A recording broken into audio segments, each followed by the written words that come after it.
Hello, I'm Brian Nickel, and today I will be covering the basic concepts of Dr. Walt Brown's hydroplate theory. I say basics, which may imply we can cover this quickly.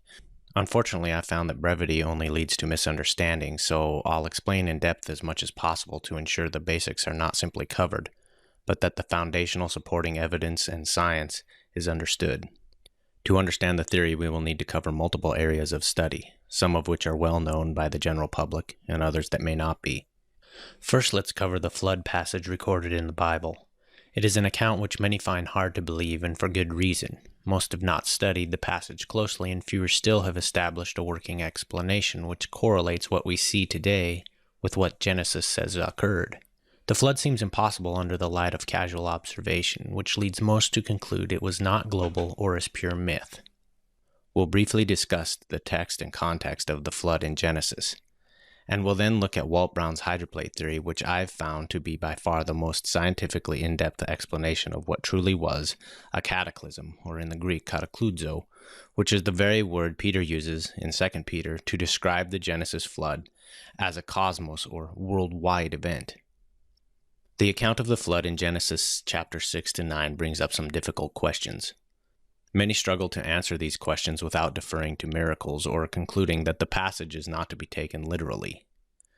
These unsatisfactory answers lead to a certain ambivalence about the importance of this account. Many have concluded that the flood passage is of little value other than a spiritual nugget that following what God says may be a good idea.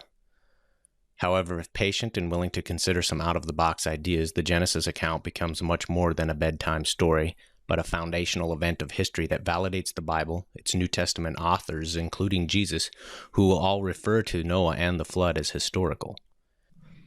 This touches on my purpose for presenting this series. My aim is that the information covered here would give both Bible skeptics and believers pause to evaluate their assumptions about what they think they understand about the flood event.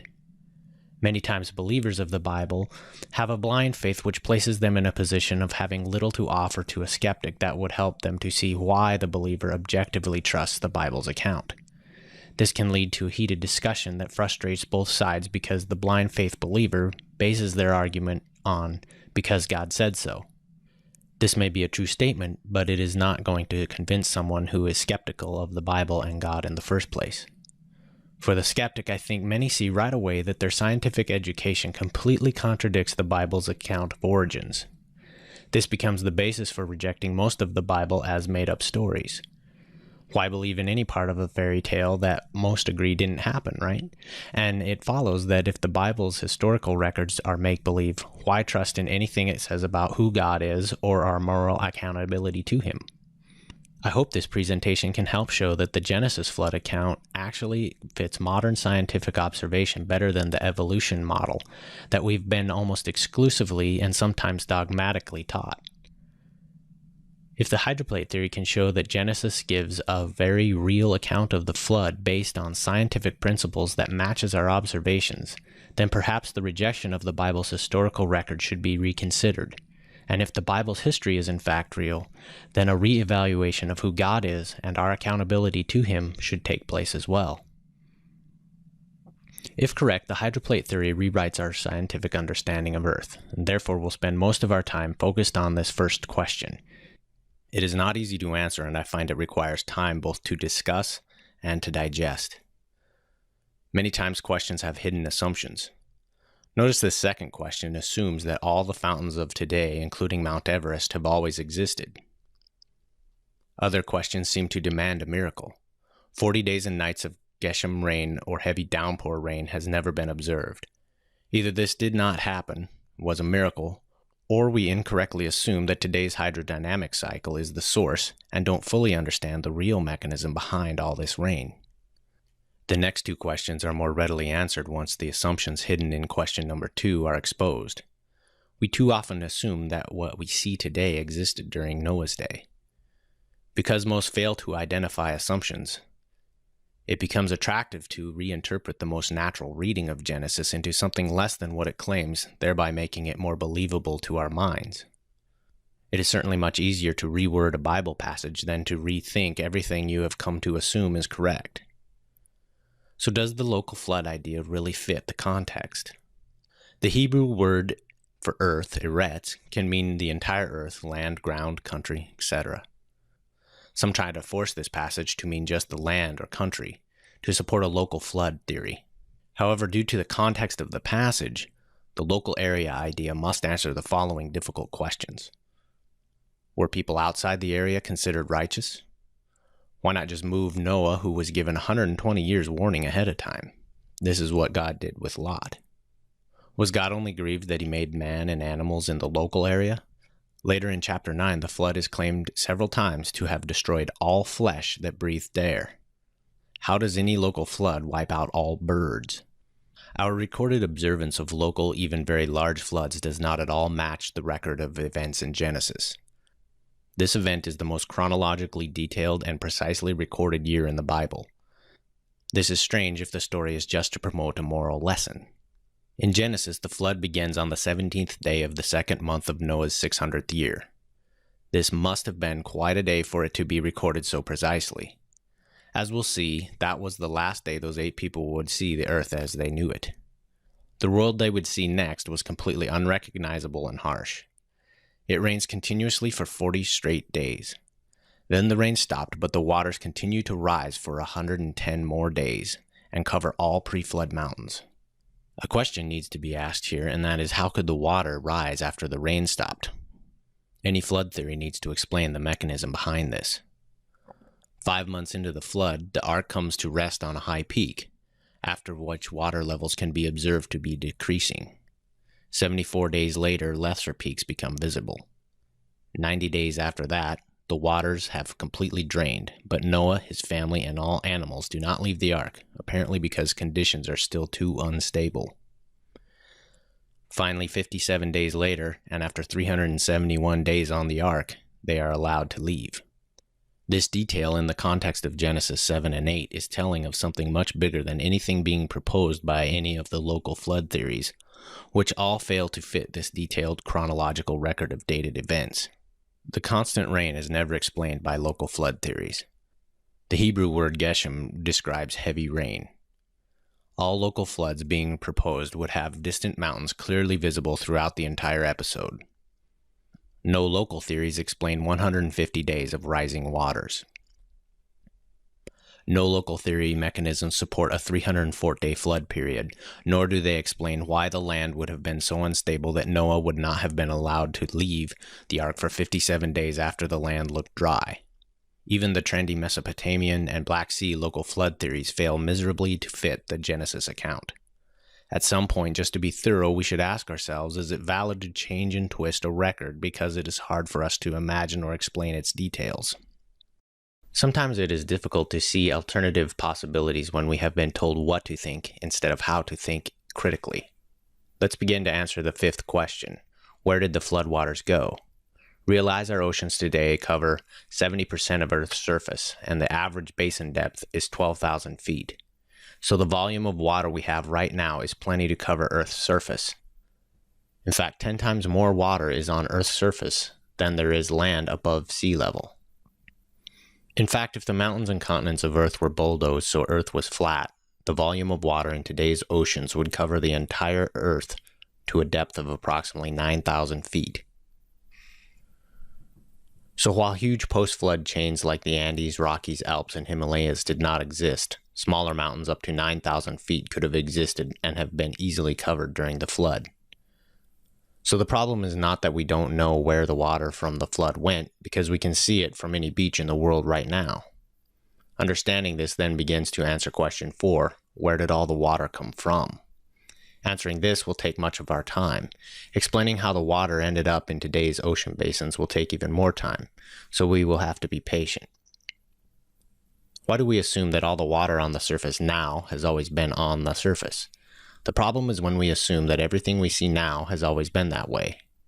This fallback uniformitarian assumption is ingrained in our education system, but it is not always a correct assumption.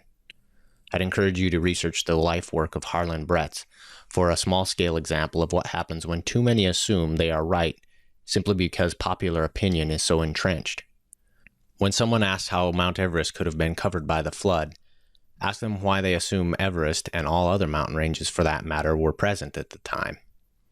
Hydroplate theory makes few assumptions, but if you take time to understand it, you'll see it provides excellent answers to these and dozens of other questions. This is a cross-section of Earth's present state. No one has ever dug down to see this, and you'll see why we can't dig to the center of the Earth later. However, we know this layout exists by timing seismic waves from earthquakes as they travel through the Earth. Sound travels at different speeds through solid materials than liquids, and this is the rough picture of what is down there.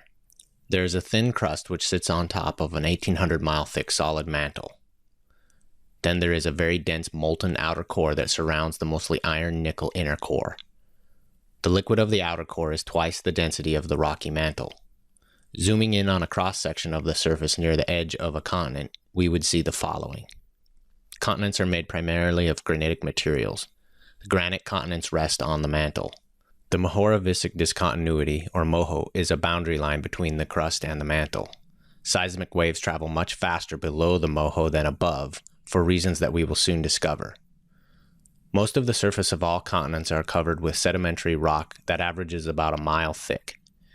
Sedimentary rocks are made up of finely ground bits of crystalline rock, like granite or basalt, that have been cemented together by a cementing agent like calcium carbonate. For example, sandstone and limestone are sedimentary rocks. Metamorphic rocks occur when sedimentary or crystalline rock is greatly compressed and heated. For example, marble and diamond are metamorphic rock. The two most prominent surface rocks are basalt and granite. The floors of the ocean basins are primarily lined with basalts, which are igneous, meaning formed from a melt state. We know basalts are igneous because we see them being produced in nature and can replicate basalts from a melt in a lab. Continents are primarily granites, which are slightly less dense than basalts. Contrary to what is commonly assumed, granite does not appear to be igneous, meaning formally melted. Rather than being igneous, granite would be better termed as an enigma. Granite is made of very large crystals of quartz, feldspar, hornblende, and mica. These materials have differing densities and melting points. If granite was molten for millions of years and slowly cooled as assumed, the differing liquid mineral densities would naturally self-sort due to gravity, just like oil and water. The result would be a layered cake pattern, not the large interlocked crystalline patterns that we see today. No one has ever reproduced large-grained granites seen in nature. The end product, both in the lab and in nature, when a granite is melted and resolidified, is a plain igneous rock called rhyolite, which has tiny crystal grains like igneous basalts do. The borders and edges of continents taper and are beveled. The continents generally thin and taper out under the ocean's surface, forming the continental shelf, which runs out under the water between 300 and 600 feet deep. The true edge of the continent then rapidly drops off in a bevel shape to an ocean depth averaging 12,000 feet, forming the continental slope. Notice that the thinned continental shelf connects the continents. If ocean levels were several hundred feet lower, you could almost walk from Southeast Asia to Australia and from Siberia to Alaska.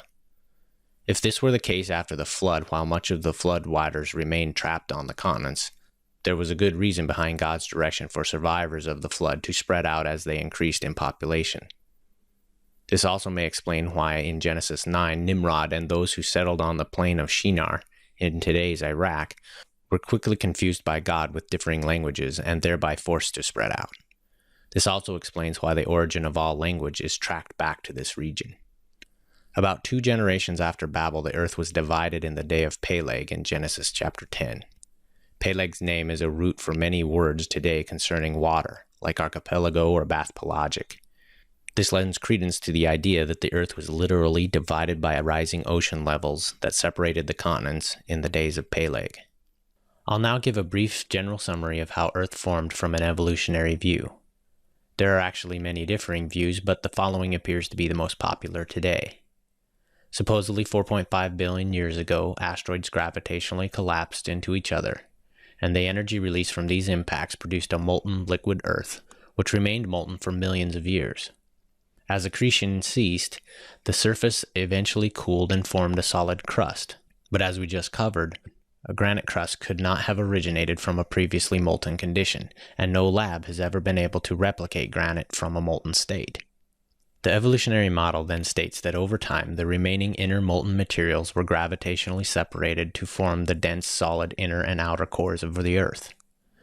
Note that any thermal analysis accounting for all realistic forms of heat generation and heat transfer predicts that the sphere of Earth should have completely solidified by now if it is actually 4.5 billion years old. This is one of many observations which strongly indicate the upper limit of Earth's age is much younger than assumed when relying on radiometric ratios. To further investigate the fundamental problems with radiometric dating, please refer to my other video titled Hydroplate Theory, The Origin of Earth's Radioactivity. Evolutionary theory of the Earth's origin assumes that the Earth remained in a molten state for around 200 million years. Naturally, any water brought by asteroids would rise to the surface and evaporate long before the Earth's crust solidified. A runaway greenhouse would have followed, trapping solar heat in the humid atmosphere and making life on Earth impossible forever. According to some evolutionists, millions of years after surface solidification, comets bombarded the Earth, depositing even more water on its surface. But recent discoveries of high deuterium concentration, or heavy water, on comets, compared to Earth's oceans, have led some scientists to conclude that Earth's water could not have come from comets. In summary, the evolutionary theories of how water came to be so prevalent on Earth's surface is not supported by what we observe today. But if we assume the evolutionary theory is somehow true, then basic scientific principles tell us that Earth's water should only be found on the surface.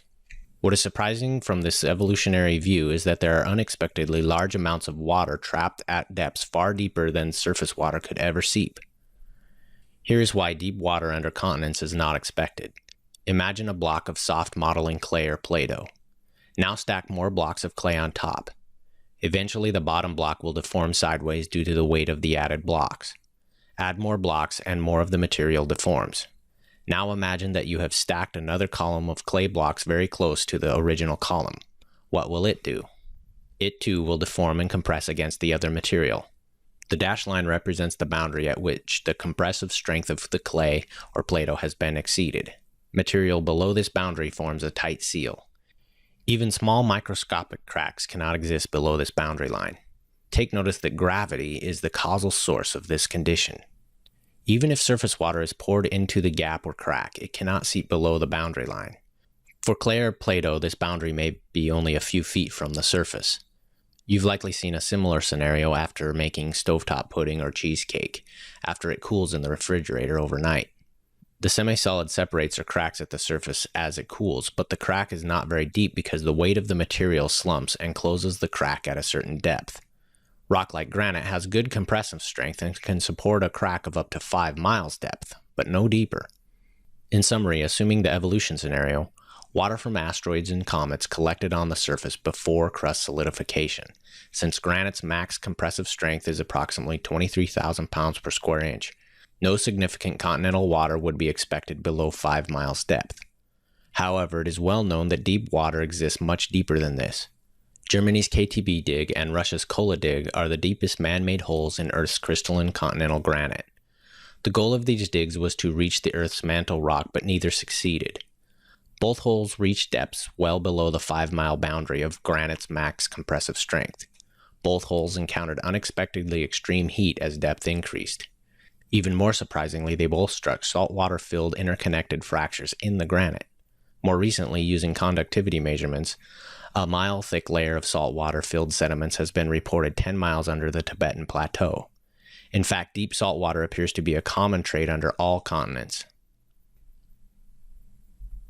Hydroplate theory asks the question, if evolution theory does not predict deep water, then how else did the water get so deep under all the continents? At this point, it is interesting to note that the Bible indicates in several places that water was and is under the earth. Psalms repeatedly indicates this. The deep is in storehouses. The earth is founded upon the seas and upon the waters. The earth is spread out above the waters. Finally, and most telling, is the opening action of the flood recorded in Genesis 7 verse 11. The Bible strongly indicates large amounts of water were originally deep under the earth. The hydroplate theory uses these biblical descriptions in combination with many real-world observations we've just covered to derive its starting assumption about the original layout of Earth, which is radically different than what we see today, and certainly much different than what uniformitarian theory proposes. The assumed condition is that the Earth's surface crust was formed above a deep layer of water. This is a global condition wherein the Earth crust was an unbroken spherical supercontinent which covered and sealed in a deep layer of water trapped between it and the mantle rock. Many imagine that a combination of forces like the tidal pull of the moon, Coriolis forces, and centrifugal forces would somehow rip this shell apart immediately, and therefore hydroplate theory is invalid from its first assumption. However, few can maintain such a view once they compare all these forces to the dominating gravitational force of Earth. Although other forces are present, they can often be ignored because they are so small compared to gravity. There is a reason gravity is the first force we learn of in school. As we discuss the hydroplate theory's many observations, take note of how so much of the theory's explanation is simply founded upon the physics of what happens to materials under the influence of Earth's gravity. Rather than speculation about unconfirmed natural processes or imagined miracles, we'll see hydroplate theory turn again and again to Earth's gravity as the causal mechanism which drove processes and produced various effects. The Bible records further detail of these assumed starting conditions in the creation account of Genesis 1. The Hebrew for waters here is mayim, which is always used to describe liquid water. Many attempt to explain waters in verse 2 as if it is a frozen or gaseous vapor in space, but Hebrew does not use mayim to describe those states of water. Hebrew has many other words to describe ice, clouds, and vapor states, so clearly liquid water is in view. Then on the second day of creation, God said, "Let there be an expanse in the midst of the waters, and let it separate the waters from the waters." The word rakia comes from the root word raka, meaning to spread, beat, or hammer out as with a metal. It can also mean a plate. The Septuagint translates rakia with stereoma, meaning a solid, firm structure. The Latin Vulgate uses the term firmamentum, from which the King James translators coined the term firmament. The implication is that the expanse was a solid, firm material. Again, mayim is used in verse 6, so day 2 seems to describe a state where liquid waters from Genesis 1 verse 2 were divided in half and separated by a solid plate of material. Remember I said granite is an enigma and has never been replicated. Hydroplate theory proposes that this expanse material was a miraculous formation of a granite crust separating surface water from the waters of the deep. On the third day, Genesis 1 describes the results of God's further direction to firmly position the somewhat unstable expanse and bring it to a more stable equilibrium. Hydroplate theory proposes that the granite expanse was deformed at many points around the Earth, which settled into the solid mantle foundation below.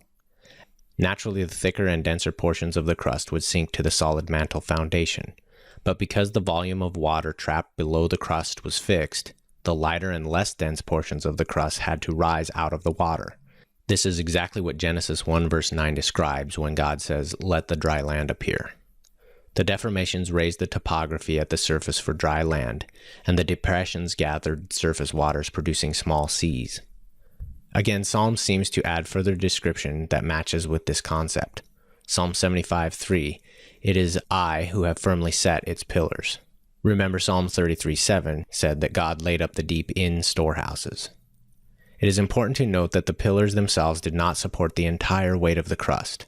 Most of the weight was supported by the pressurized water of the deep. With much of the water trapped under the crust, Earth would have had much more available landmass with many small shallow seas dotting the surface. Mountains would have been smaller than today. Hydroplate theory figures that approximately half of the water in today's oceans started out under the granite shelf, forming one giant supercontinent all around the globe. This estimate of the volume of water under the crust is based on the concentration of salt in the oceans today compared to what was found in the Bavarian KTP dig hole. In addition, water found in comets contains around twice the deuterium concentration that is in the oceans. The estimate also assumes that pre-flood seas were fresh water, which after the flood mixed about equal parts with this super salty deuterium-rich subterranean water, diluting it to the levels measured in the oceans today. I will describe more about the most likely origin of comets later, so hold on to this info, as I'm sure at this point it seems strange that water and comets would have anything to do with the flood or with the Earth.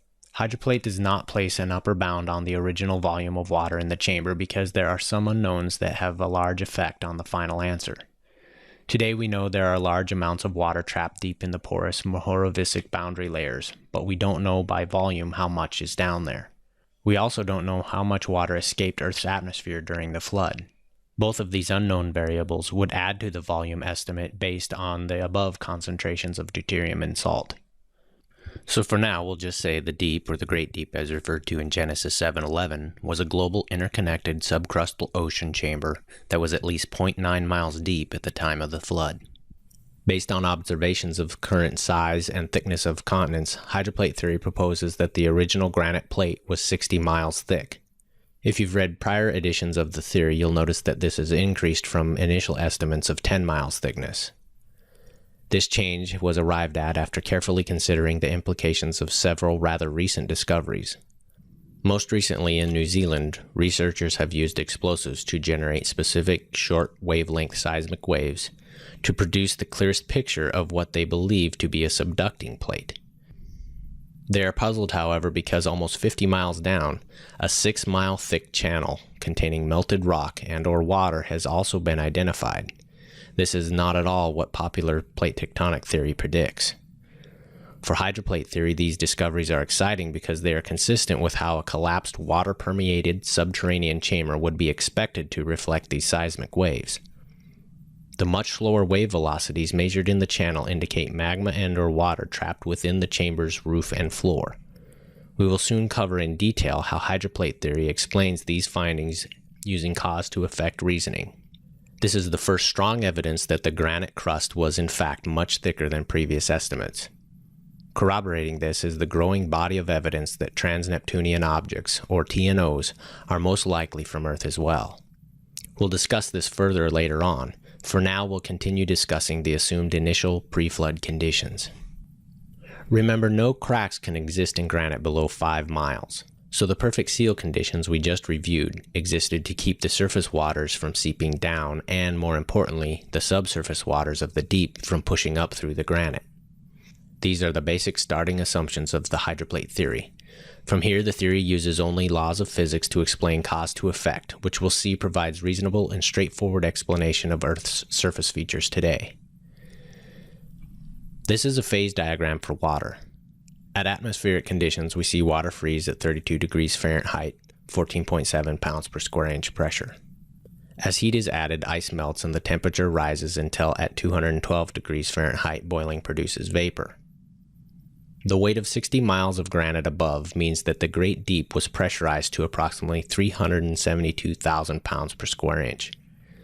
As will be seen, work was being done on the water of the Great Deep, which gradually increased its internal energy, so we will refer back to this diagram several times and see how conditions in the water changed and the dramatic effects that were produced. Just as the moon's gravity works to produce the ocean tides, the original granite shell would also have been worked and distorted by the moon's gravity. However, because it was a solid shell of great mass, the tidal effect on the crust was not as dramatic as with the open sea. Still, the crust would have deformed into a slight egg shape toward the moon. Obviously, the graphic has been exaggerated so we can see the distortions, and I've simplified the pillars to only 4 dark brown shapes, where the granite was pressed into the solid mantle. In reality, the global surface area of the relatively thin 60-mile crust would have allowed it to form pillars at thousands of locations. Twice a day the shell would have deformed, so the trapped waters of the deep were continually being pumped through the subterranean chamber at high pressure. This work added energy in the form of heat to the waters under the crust. At the same time, each pillar experienced tension, compression, and shear loads twice a day. Friction from these cyclic loads slowly heated the pillars as well. To get an idea of how these forces produced heat, bend a steel wire or a paper clip back and forth several times, then touch it at the bend. Now imagine how much heat would be generated at the extreme pressures in rock 60 miles deep. As tidal pumping continued, the pressure and temperature in the subterranean chamber increased. Eventually, liquid water changed phase into a state known as supercritical water. The hydroplate theory is not the first to recognize the possibility of a supercontinent. We all learned about Edward Bullard's Pangea concept in high school. Few of us were encouraged to look at it critically, however.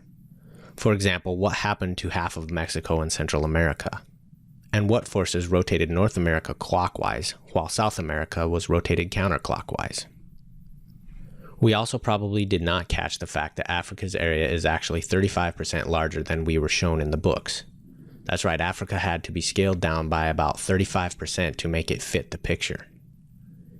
In fact, Africa and Europe fit poorly with the Americas when positioned in 3D on a globe, especially when you include the continental shelves that extend under the oceans and do not allow removal of materials as needed in order to force a fit. There is another feature on the globe that fits these coastlines much better. One of the key observations Walt Brown has made is that with an actual 3D globe, the coastlines of all four continents fit very well with the mid-oceanic ridge. Discovered in the 1950s, the ridge, which wraps around the Earth like the seam of a baseball, is the longest mountain chain at 46,000 miles length. The fact that this is almost entirely covered by water is not the only trait that sets it apart from today's continental surface mountains. As we'll soon see, the mid-oceanic ridge is a scar in Earth's mantle left over from the flood, which roughly traces the path of the crack that opened up in the granite shell. Surface mountains appear to be the result of compressed materials that have been piled up. This makes sense. Push compressed material together and it piles up. But the mountains of the mid-oceanic ridge are uniquely different than surface mountains. Tensile fractures show that the material has been pulled apart in two perpendicular directions. This is counterintuitive. How do you build a mountain chain by pulling material apart, in two directions no less? Hydroplate theory explains the unique conditions that produced this strange global geologic feature. We will discuss how this happened later, but first let's continue to investigate the nature of supercritical fluids, since it is key to understanding and grasping the magnitude and direction of energy released during the flood. The Genesis flood is not just an unusually long rainstorm as most imagine. As we'll see, rain was a readily observable effect of much more violent causes far below the surface. The waters of the Great Deep were the true source of energy. This energy was stored in and released from the supercritical water in several ways. First, let's discuss supercritical water a bit more. What is the supercritical phase? Boiling water will remain at the same temperature of 212 degrees Fahrenheit at atmospheric pressure. Apply more heat and it will simply boil more rapidly. However, the water temperature will not change as long as the vapor produced is allowed to escape. Place a cap on the container and both the pressure and the temperature of the water will now increase. Since all mass within the container is trapped, density of the vapor increases while density of the liquid decreases. Eventually, the density of the gas and liquid become equal. Microscopic droplets are suspended in the midst of the dense high-energy gas vapor. The potential energy stored in the water at this state is tremendous. The huge surface area of the droplets allows supercritical water to quickly dissipate added heat by evaporating all at once. Rather than increase in temperature, heated supercritical water, if allowed, will simply expand rapidly, converting heat into kinetic energy. Liquid water exposed to heat can only cool through evaporation off of its surface area. However, surface area of normal liquid water is limited and therefore the temperature of the liquid will increase because the surface area is small. Because the liquid surface area of supercritical water is enormous among trillions upon trillions of tiny droplets, supercritical water can evaporate many molecules simultaneously. If allowed, supercritical water will simply expand rather than increase in temperature. If more energy is added, the expansion accelerates. So that is some cursory information on supercritical water. But another form of energy stored in supercritical water was electrical ionization energy. So what is ionization energy? Under normal conditions in an open environment, occasionally molecules of a fluid will collide. When they collide with enough energy, the molecules will break apart into charged ions. This happens rarely with water in an open environment. A closed and pressurized environment forces molecules closer together, increases fluid pressure, and makes collisions more likely. Increasing temperature causes the molecules to vibrate faster. The closer proximity and increased movement causes more collisions. This causes ionization of the water. If pressure suddenly drops, the charged particles will rapidly seek an opposite particle.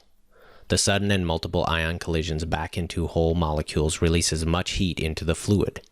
Twice a day for centuries, the tidal pull of the moon, and to a lesser extent the sun, would have lifted and done work on the Earth's crust.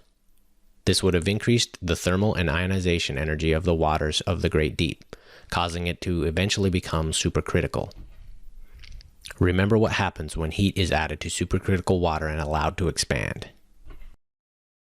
Supercritical fluids are studied today mainly for their great potential for dissolving minerals. The greatly increased energy of fluid molecules impacting against a solid will break up and dissolve the solid much more than would normally occur with less extreme conditions. Centuries before the flood, tidal pumping had heated the subterranean waters to a temperature above 705 degrees Fahrenheit, and the water became supercritical and began to dissolve the more soluble minerals in the chamber's floor and ceiling. For centuries, supercritical water dissolved the more soluble minerals in the granite and mantle, creating porous openings in the rock above and below the subterranean chamber. Once elements like sodium, calcium, carbon, chlorine, oxygen, and magnesium were released by the supercritical water from the solid structure of the rock and into the solution, they were free to combine, forming new molecules like limestone, dolomite, and salt. These minerals eventually precipitated out and heavily blanketed the chamber floors of the great deep. In the granite, this resulted in shifting of the embrittled material as tidal effects stretched and heated the granite pillars. Due to gravitational settling, denser trace materials like iron and nickel naturally collected in the lowest portions of the pillars of the crust. The porous region of the mantle that was dissolved by the supercritical water formed the density boundary today known as the Mohorovicic discontinuity, or the MOHO. In the oceans today, thick plumes of hot, supercritical water known as hydrothermal vents or black smokers are still escaping from the porous MOHO beneath the ocean floors in places. The high heat and pressure of the supercritical water still flowing from these vents shows that the flood event was relatively recent. In the years before the flood, as pressure increased in the waters under the crust, the compression which maintained the seal in the granite was replaced with tension loads as the pressurized water below expanded and began to stretch the crust. While granite has rather good compression strength at 23,000 psi, it is very weak in tension, only around 600 psi. Eventually it failed and a crack developed at the surface and in seconds raced completely through the 60-mile thickness to the pressing waters below. This crack raced across the crust, circling the globe twice in about 2 hours, covering around 46,000 miles. The record in Genesis 7:11 can be taken literally when it states that all the fountains of the great deep burst on the same day. A tension crack in granite will travel at nearly 3 miles per second. In this case, the crack propagated at this speed in 2 directions. The starting point of the crack appears to have occurred near what is now the Arctic Circle, somewhere in the East Siberian Sea. As stated before, the mid-ocean ridge is a scar on the ocean floor that roughly traces a great circle path of the crack that opened up in the granite shell above. As you are looking at this map, remember that hydroplate theory proposes that the continents as we know them today have slid to their current locations and thus have covered some sections of the mid-ocean ridge. This explains why the North American Rocky Mountain chain is bolstered by multiple adjacent chains and so appears much thicker than the narrow chain of South America's Andes. Notice that the mid-ocean ridge bisects itself at right angles in the Indian Ocean. This marks the point where one end of the crack intersected the other, which had already passed by. Since the two ends of the crack traveled at about the same speed, we can measure back equal distances to find the approximate initiation point. Now superimposing the original crust above the map, we can clearly see the mid-ocean ridge bisects itself by running the animation forward in time. The end that raced from the Indian and Pacific Ocean side reached the T first. Therefore, the other end coming around the African side abruptly stopped at that location. Note that this is much easier to see using a spherical globe rather than the distortions that come from a flat map. You can experiment for yourself with Google Earth's path tool by tracing the continuous path starting with the T in the Indian Ocean along the mid-oceanic ridge until you loop back to the T. Google Earth will tell you how long the path is, so simply divide the distance by 2 and then right-click on the path you just made and select the Show Elevation Profile option. A graph will pop up and then simply move the elevation bar to the halfway distance that you just calculated. An arrow will trace the path and show the spot on the globe. See what initiation point you get. Next time you hear the dogma that the mid-ocean ridge is a result of seafloor spreading, notice that usually only the Atlantic or Pacific ridges are given as examples. Now ask yourself how the typical seafloor spreading scenario fits over the mid-ocean ridge in the Indian Ocean. How is the material moving away in 4 directions, and perpendicular to itself? How do the forces produce spreading here and not also produce spreading up here? Why does the spreading suddenly stop at the crossing ridge and not continue through? If material is moving in these two directions, why are there no signs of compression or trenches in this area? Or does hydroplate theory offer a more reasonable explanation for this feature as we just saw? You may wonder why the crack did not stop moving once the water pressure was first relieved. It is because the subterranean waters were all connected and therefore at basically the same pressure. The speed of sound in granite is much faster than in water, and pressure waves in any material can only travel at the material's speed of sound. So the granite crack always raced far ahead of the water's pressure drop. Imagine you are looking at a cross-section of the granite where the crack passes by. Now we will pictorially see why the crack did not stop moving once the pressure was first relieved. Again, the subterranean waters were all connected and at the same pressure. The speed of sound in water is only about 1/3 the speed of sound in granite. So the leading edge of the crack always raced along the surface far ahead of the water's pressure drop. So you'd see the granite separate long before you felt the drop in the water's pressure. We speak of a crack initiating, but because the continents were so large and had been stretched over thousands of miles, there was a great deal of elastic strain in the plates. This thinned the plates slightly, just like a rubber band will thin as it stretches. And like a stretched rubber band, the granite stored strain energy like a spring waiting to snap. So once the crack sped through the granite, the tension in the plate was relieved, so the plate snapped back like a rubber band, breaking and quickly producing a gap a few miles wide. Then the high-pressure supercritical water jetted violently out of the rupture. Again, Genesis 7:11 records the events of that day. In the 600th year of Noah's life, on the second month, on the 17th day of the month, on the same day, all the fountains of the great deep burst open, and the floodgates of the sky were opened. This is the first time in the Bible that any event is recorded so precisely down to the day. They obviously witnessed something much more than a heavy rainstorm. Very literal fountains of the deep shot up, accelerating high above the atmosphere at hypersonic speeds. Some scoff at the idea that water could be ejected so high. However, high-speed vapor plumes have been observed presently on the moons of Enceladus and Europa. These examples give a glimpse of the much more powerful forces that Earth would have produced. The blue arrows represent the pressure of the waters of the great deep due to the weight of the granite above.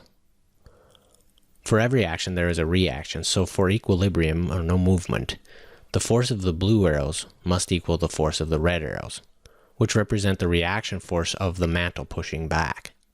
As we progress, pay attention to the blue and red arrows. The pressure of the water near the crack would drop.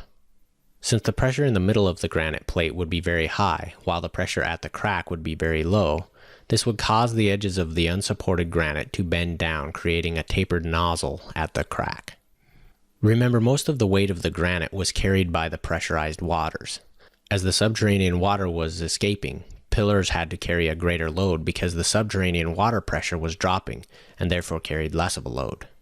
Eventually, the pillars, which were brittle and porous from centuries of contact with supercritical water, failed from the added weight and began to crush and break up into fragments, causing enormous earthquakes within the plate. Every time a hydroplate oscillated down, it partially closed the nozzle-shaped edge of the plate. An entire ocean of escaping water was then forced to slow down, producing what is known as a water hammer. Water hammers can cause pressure spikes many times the initial pressure in a flowing fluid. Every time this happened, velocities at the crack would have spiked as well.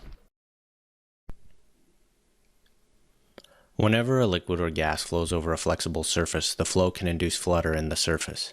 This is easily seen in a flag that is flapping in a strong wind. Hydroplate theory poses that during the beginning stages of the flood, as supercritical water rocketed out from under the plates, the flow of fluid under the plates, in combination with seismic waves from the buckling and crushing of these pillars, induced flutter oscillations in the granite plates which lasted for several weeks. Return oscillations lifted the fractured pillars from their bases, and then slammed them back down into the mantle, producing more vibration and fragments which were swept into the flow. As the edges of the plates oscillated down, flow was restricted while internal pressures spiked.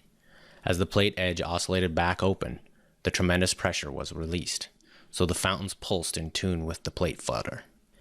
It is hard to imagine granite 60 miles thick bending, but consider that the area of the plates was thousands of square miles across, so on a continental scale the plate thickness was tiny.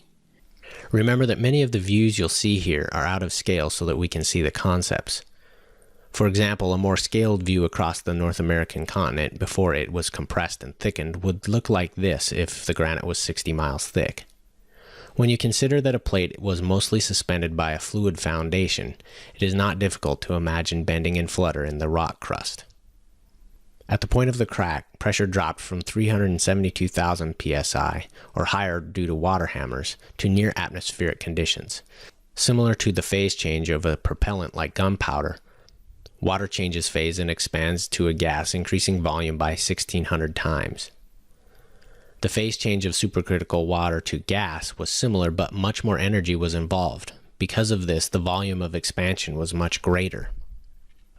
Remember, the supercritical water contained tremendous stored energy, so while the pressure drop caused some expansion, it also began a chain reaction which released all its stored energy. The sudden pressure drop caused ion collisions, was added heat to the fluid, and because supercritical water's microscopic droplets had almost infinite surface area to evaporate, the added heat almost instantly converted to kinetic energy as the water expanded from the base of the crack. This chain reaction continued to occur all along the flow, which accelerated the fluid from the base of the crack to far above the atmosphere. With no atmosphere to produce drag, tremendous velocities were possible. Finally, in the initial stages of the flood, the waters of the Great Deep were subject to heat from nuclear reactions that appear to have occurred in the granite as it flexed and fluttered above the flow. In objection to Walt's estimates of temperatures of the supercritical water under the crust and the energy estimates involved, some apply simplistic heat transfer equations to the volume and mass of the atmosphere, and then declare catastrophic boiling or vaporization of all life. Others also argue that the hypersonic speeds of the fountains would have pulled the atmosphere up along with it and stripped it from Earth's surface. So is there a heat problem with this theory? If all this energy was released during the flood, would Noah roast? Well, I'd say not likely. Just because high temperatures and huge amounts of energy are involved does not mean everything nearby would be dead. Sometimes a picture gets this point across better than a technical discussion. That flame is probably about 1800 to 2000 degrees Fahrenheit. My hands are less than an inch away and could easily have stayed at that position till the bottle ran out of propane. So first consider that this is a scenario that involves directed energy. Yes, there was tremendous energy involved, but where was it headed? I think some of the confusion arises by immediately simplifying the problem and not accounting for everything happening throughout the entire scenario presented by hydroplate theory. Consider that when a fluid expands, it cools greatly. So by the time the initially high energy water directed far above the atmosphere fell back as heavy rain, any remaining heat would radiate into space, which is a huge, almost infinite heat sink. Remember the picture of my hands just an inch or so beside the torch. Air is actually an insulator, a very poor conductor of heat, especially when it is stagnant. Nearly all forms of insulation, from fur to your coat to your house walls, rely on still air to be effective at preventing conduction of heat. The great speeds of the fountain's flow mean that there will be little time for heat transfer with the atmosphere as it raced past. Like my hands, Noah was located beside and away from the fountains, and the air in between would have protected from extreme temperatures. Consider too that the atmosphere is like a wide, thick blanket for Earth, and it has tremendous inertia that would have to be overcome for it to be stripped away from Earth's gravitational pull. A focused high-speed flow is just about the worst method I can think of for imparting kinetic energy to a gas. If you question this, try an experiment. On a still, non-windy day, light a leftover 4th of July smoke bomb, then use a hose with its nozzle set to its most pinpoint setting to try to move the smoke around or out of your yard. After you get frustrated, try a slow-moving fan and then consider just how effectively a pinpoint high-speed flow moves a gas. It is a terrible method for moving a gas. Finally, consider that at the top of Earth's atmosphere, temperatures plummet to negative 150 degrees Fahrenheit and lower. So any air beside the fountains that was heated and pulled up with the flow would have a tendency to lose speed, fall away, and radiate any gained heat long before it floated back down. If interested in how this nuclear heating occurred, follow the link shown here to a presentation on the origin of Earth's radioactivity. There you'll find not only the explanation for nuclear heating, but also discovered the surprising evidence of plate flutter, how chondrules formed in meteorites, how heavy elements were produced during the flood, and how accelerated radioactive decay occurred, which produced the parent-daughter ratios which so many mistakenly think is proof for billions of years of time. For now, we will skip this subject as it would greatly sidetrack our review of hydroplate theory. Just realize that this nuclear heat produced within the plates greatly pressurized the supercritical water that had eaten into and was now partially constrained within the porous regions of the plates. Because the upper half of the plates were still solid undissolved granite, this pressurized water could only expand laterally and down through the porous channels. The expansion of supercritical water within the openings quickly fractured the lower regions of the plates. These dislodged porous fragments quickly fell into the pulverizing flow and were accelerated up into space. This process quickly eroded and thinned much of the originally thick plates. This would explain why the estimated 60-mile thick plates were eroded to today's average of about 30 miles thick. The flow under the plates produced extreme velocities high enough to launch materials beyond Earth's gravitational pull. These objects are observed in our solar system today as interstellar dust, comets, asteroids, meteors, and trans-Neptunian objects. Let's discuss some common traits these stellar objects share with Earth. Comets are about 38% water ice. Asteroids are loose collections of smaller rocks loosely held together by water ice. Both contain salt and silicates, which make up about 95% of Earth's crust. They also contain crystalline silicates, which require uniform temperatures of above 1300 degrees Fahrenheit and slow cooling under pressure to grow. How could this happen in space if space is the origin of these objects? Space is an environment of no pressure and near absolute zero conditions. Limestone and clays are found which require a body of liquid water to form. In 2011, the mineral cubonite was reported in Comet Wild 2. Cubonite only forms in scalding hot water between 122 and 392 degrees Fahrenheit, but comets do not reach these temperatures even at their cores. Comets, asteroids, and meteors contain olivine, which is a common mineral of Earth's crust and mantle. Olivine is also concentrated with iron-nickel in some meteors. Iron-nickel alloys found in meteors contain the unique Widmanstätten pattern, which again means the material formed under uniform temperatures of at least 1300 degrees Fahrenheit. The conditions in the Great Deep easily explain these surprising findings. Finally, and most perplexing, organic compounds, complex molecules, and materials like amino acid and even bacteria are found in these objects. Studies of interstellar dust scattered throughout the inner solar system near Earth's orbital plane find this, quote, dust actually matches the spectral properties of complex structures like frozen bacteria and cellulose. This has led some scientists involved to wonder if these materials somehow seeded and began life on Earth. Considering that their origin hasn't been explained in the ideal environment of Earth, it is baffling to think how these could ever form in the unfriendly conditions of space. For example, what protected these delicate structures for millions of years while fully exposed to harsh solar rays? Traditional explanations for these complex organic molecules are severely lacking. Of course, without question, the Earth's surface has the highest known concentrations of these familiar products of life. Where else does something like cellulose form and thrive? Often these bodies are explained as leftover building blocks of our Earth. So while there is much speculation over the origin of these objects and their content of trace organics, the evidence strongly suggests that we are standing on the source. Although rather large, asteroids like comets have low density and are weakly held together. Vesta is one of the largest and is almost big enough for its gravity to make it spherical. Ceres is the largest asteroid and makes up 1/3 of the mass of all asteroids combined. It has just enough mass to pull itself into a roughly spherical shape. The mass of all known asteroids combined make up only a small percentage of Earth's mass. So asteroids are probably not the fragments of a planet that completely exploded, as some people initially thought. Since asteroids are actually made up of many smaller rocks, dust, and water ice, it is not so hard to imagine them being ejected from Earth via mechanisms we just covered. As these particles traveled farther from Earth, their gravitational sphere of influence increased, so larger rocks gravitationally attracted more and more smaller rocks into their vicinity, which caused their gravitational spheres of influence to grow even more. Eventually, these mergings became comets and asteroids. Those that did not merge to become comets and asteroids are today's meteoroids. Some asteroids became so large that they maintained their gaseous atmospheres for much longer, which allowed them to sail on the solar wind past Neptune's orbit, becoming trans-Neptunian objects or TNOs. TNOs share many characteristics with asteroids. Both measure exceptionally low densities of around 2 grams per cubic centimeter. Both are often reddish in color due to the surface rocks containing iron oxide, oxides which likely formed due to the presence of water launched with the rocks in the fountains of the deep. When the mass of all TNOs is considered, then the percentage of the material ejected from the flood jumps to around 3% of Earth's mass. This line of evidence is one of the main reasons for changing hydroplate theory's estimated initial crust thickness to 60 miles.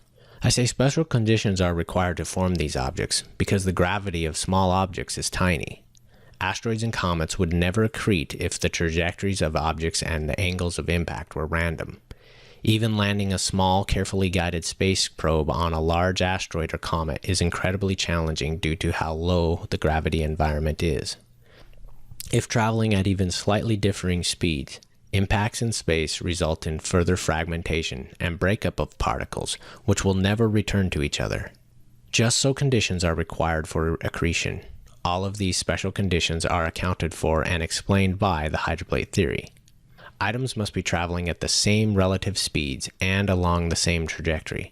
The presence of gases during this process greatly aids in aerobraking the inbound components, providing the best possible conditions for successful accretion.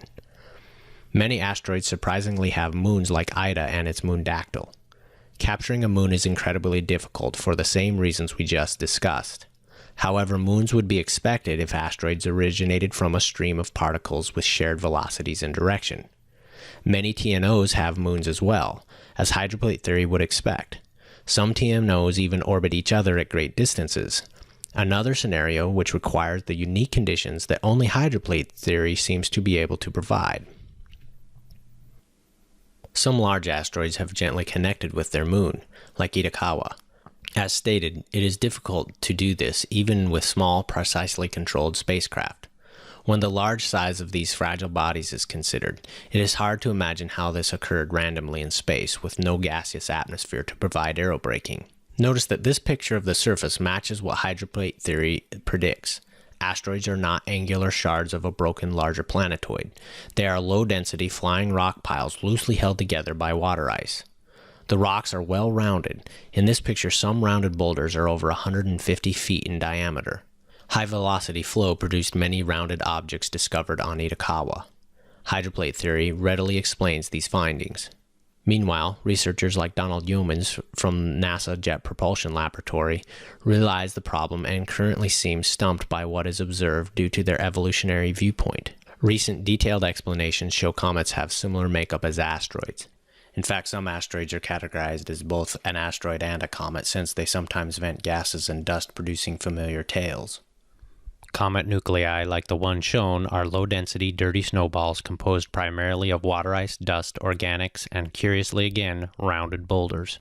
The surface of Comet 67P has layer upon layer of large rounded boulders at least 10 feet in diameter. This would not be expected if these fragments were due to collisions in space.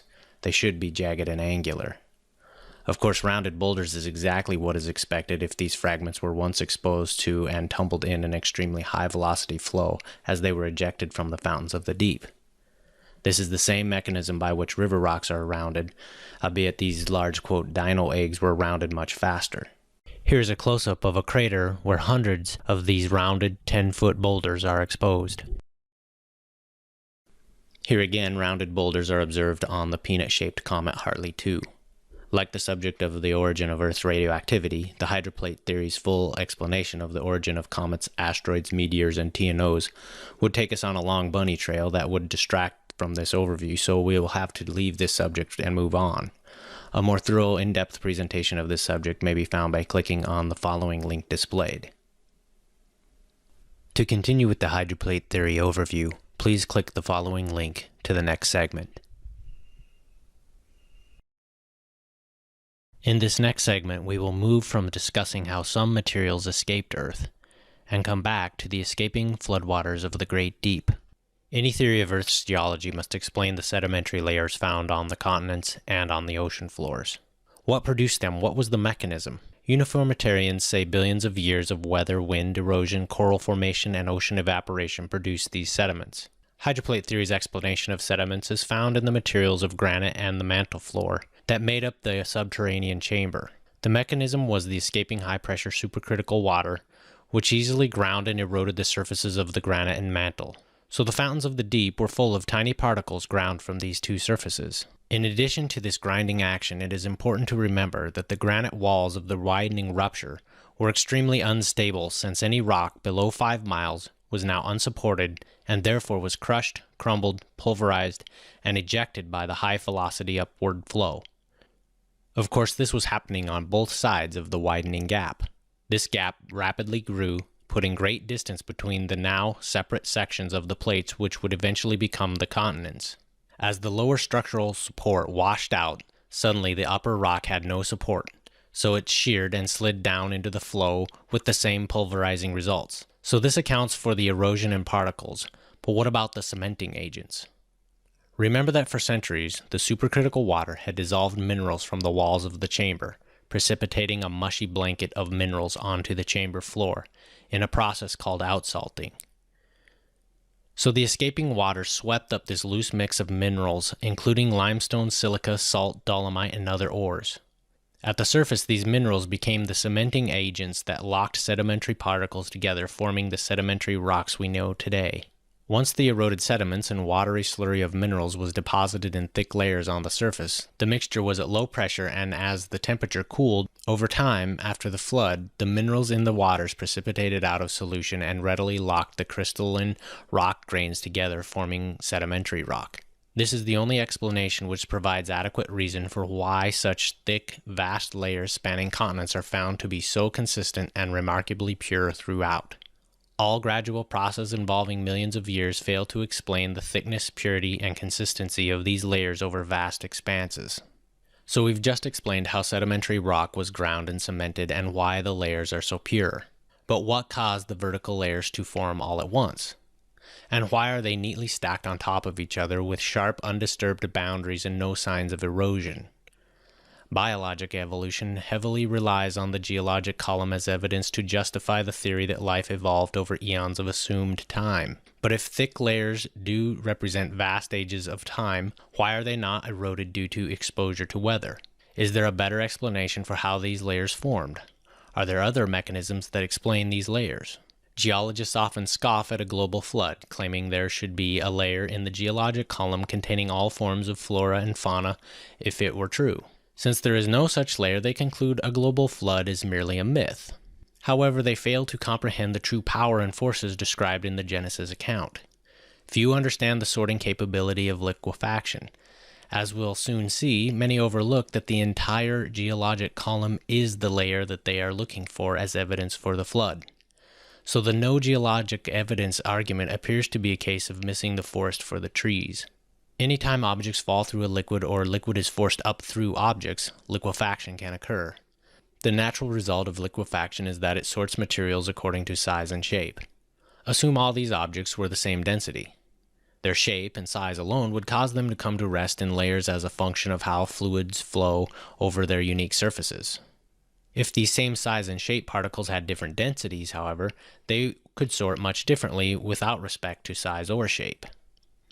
Different combinations of these properties for each particle will give different layering sequences. Sharp, even layers can form as particles are sorted by the liquefaction process. As loose sediment particles were laid down in mineral-rich waters during the flood, liquefaction occurred on a global scale in several ways. First, sediments falling through floodwaters experienced initial sorting as we just discussed. In addition, the tidal pull of the moon was unimpeded during the flood, with no continental slopes to crash into, so tides rose and fell up to 200 feet twice a day. High tide forced water down into these loose sediments. Low tide allowed the water within the sediments to rise up through them, while again causing liquefaction and further sorting. Then, as high tide came, the sediments were again pushed back down as the water was forced through them. Realize too that heavy rain and sediments were continuously deposited over time. So as initially sorted layers were buried and protected, the tidal liquefaction process began again on the newly deposited sediments above. This time variable and the phenomena of lensing prevented absolute perfect sorting of the geologic layers by size and shape and density. Rather, patterns of sedimentation tended to repeat. Probably the biggest driver of liquefaction was occurring from forces below the layers as well. The up and down motion or flutter of the granite plates produced extreme wave heights and much liquefaction. Today, liquefaction is observed when only a portion of a continent moves slightly for just a few minutes during an earthquake. Now imagine the effect of an entire continent blanketed with loose watery sediments undulating for weeks. This movement arranged deep sediments more tightly, so the water in between again was forced up through the particles above. There was one other event during the flood which again produced mass liquefaction in the sediments. Hydroplate theory refers to this as the compression event. We'll cover this last liquefaction episode later when discussing the compression event. During liquefaction, another phenomena is observed that should be realized. As differing sediments were sorted at different times, fine layers of clays and mats of uprooted vegetation were sorted within the layers and became trapped between layers of looser materials. As liquefaction cycles continued to occur, water from below ran into these fine, densely packed layers and retarded the flow up toward the surface. This produced pressure against the dense layer, which lifted all the layers above, producing water lenses within the layers. In this condition, water actually flowed uphill since pressures were lower upslope. Any low-density materials like vegetation or animal bodies were swept along these flows, producing coal seams, oil deposits, and many mixed fossil boneyards uncovered today. Just as particles were sorted by density, shape, and size, flora and fauna were also sorted. This is why so many of the same types of plants and animal fossils are found in the same layers worldwide. It is not evolution over time, it was the mechanism of liquefaction at work. This explains why some fossils are found in, quote, the wrong layers, and why polystrate fossils are found penetrating multiple layers that allegedly formed over millions of years. For one theory, these are expected results. For the other, they are a mystery and therefore must be ignored. In fact, you can see liquefaction and lensing for yourself by experiment. Get a couple of 2-liter plastic bottles and fix them to a teeter-totter arrangement. Fill one bottle halfway with any combination of mixed soil you wish and connect the hose between the bottles. Then add water to the other bottle and slowly tip them. After many back and forth cycles, layers and lensing will appear, until you have this. I saw water lensing between layers in this small scale setup as well. So the next time anyone says the evidence of a global flood does not exist, consider that perhaps the evidence is all around us, including the dead things, called fossils, beneath our feet. Obviously, fossils can only form if the animals or plants are rapidly buried and preserved in sediments. In addition to explaining the origin of sediments themselves, the grinding away of sediments from under the plates produced another feature shared by all continents. Naturally, most material was removed near the nozzle area, where the velocities were the greatest. The flow acted like a belt sander under the plates, causing a gradual thinning and tapering of the plate perimeters for hundreds of miles. At the same time, as flow and sediments rocketed out from the base of the crack, it expanded and somewhat uniformly beveled the edges of the plates. This tapering and beveling is seen on all continents today as continental shelves and slopes. As plates were eroded, the crack widened and continued to do so until it was a gap hundreds of miles wide. As this happened, the explosive launching power of the fountains decreased, so heavy, constant global rain soon ceased. According to Genesis, the continuous heavy Geshem rain stopped after 40 days. Geshem is Hebrew, describing heavy, violent rain. Hydroplate theory sees the heavy rain as having a cause-effect relationship with the fountains of the deep. Notice the initial cause described in Genesis 7:11 was the bursting of the fountains. Then heavy rains are mentioned. In verse 12, we see that the rain was continuous day and night for 40 days, so this was not like the rain we know today. Later in Genesis 8 verse 2, again the fountains are listed first as closing and then the rains were restrained.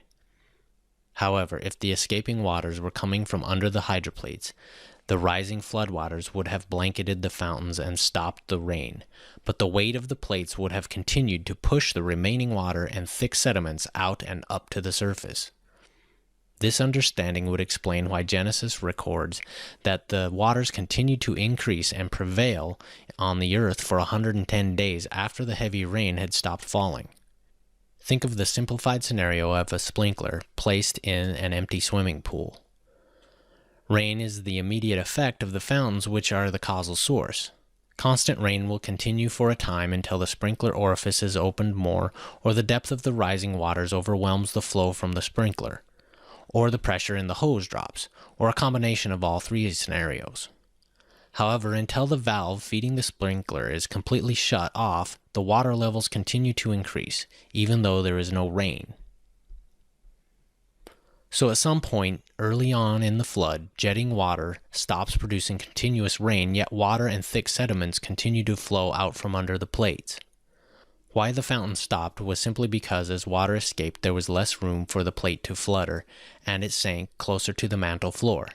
No flutter meant a halt to the electrical and nuclear energy being generated, which powered the fountains. Of course, this also prevented water hammers from causing pressure spikes. Notice what happened to the balance of forces as the heavy granite was eroded. With hundreds of miles of material removed from each plate edge, the imbalance grew. Only the strength of the mantle floor was keeping the red force arrows from moving. Eventually, the imbalance overcame the rock floor's low tensile strength.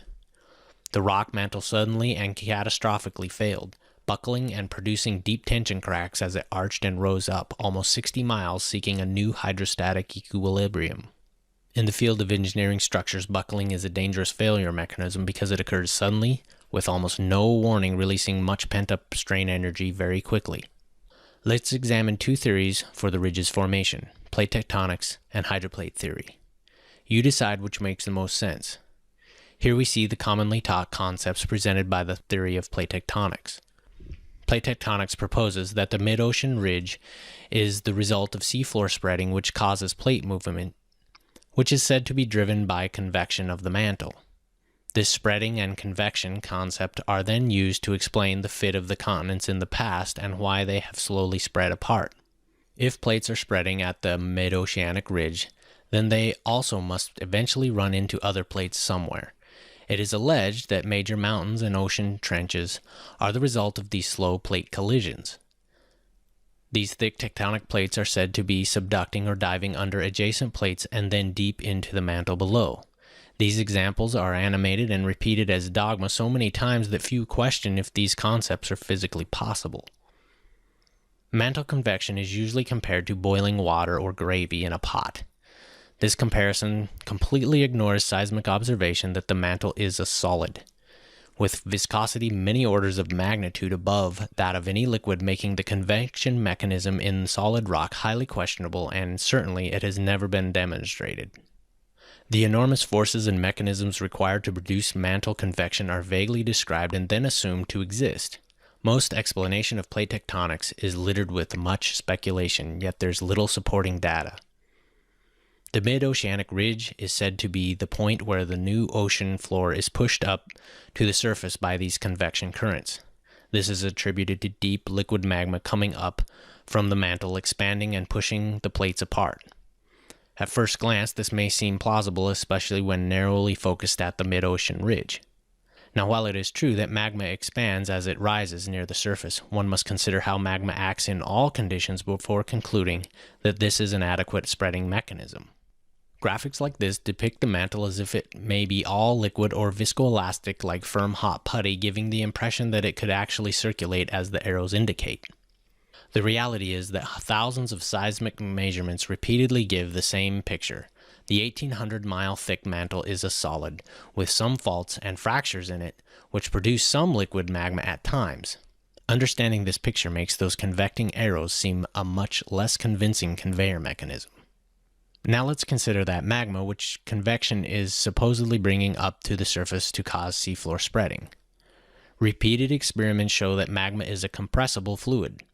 So when all properties of magma under all conditions are considered, a huge physics barrier arises for proponents of any form of plate tectonics. Because of its compressibility, magma changes density depending upon pressure, which is based on its depth in the mantle.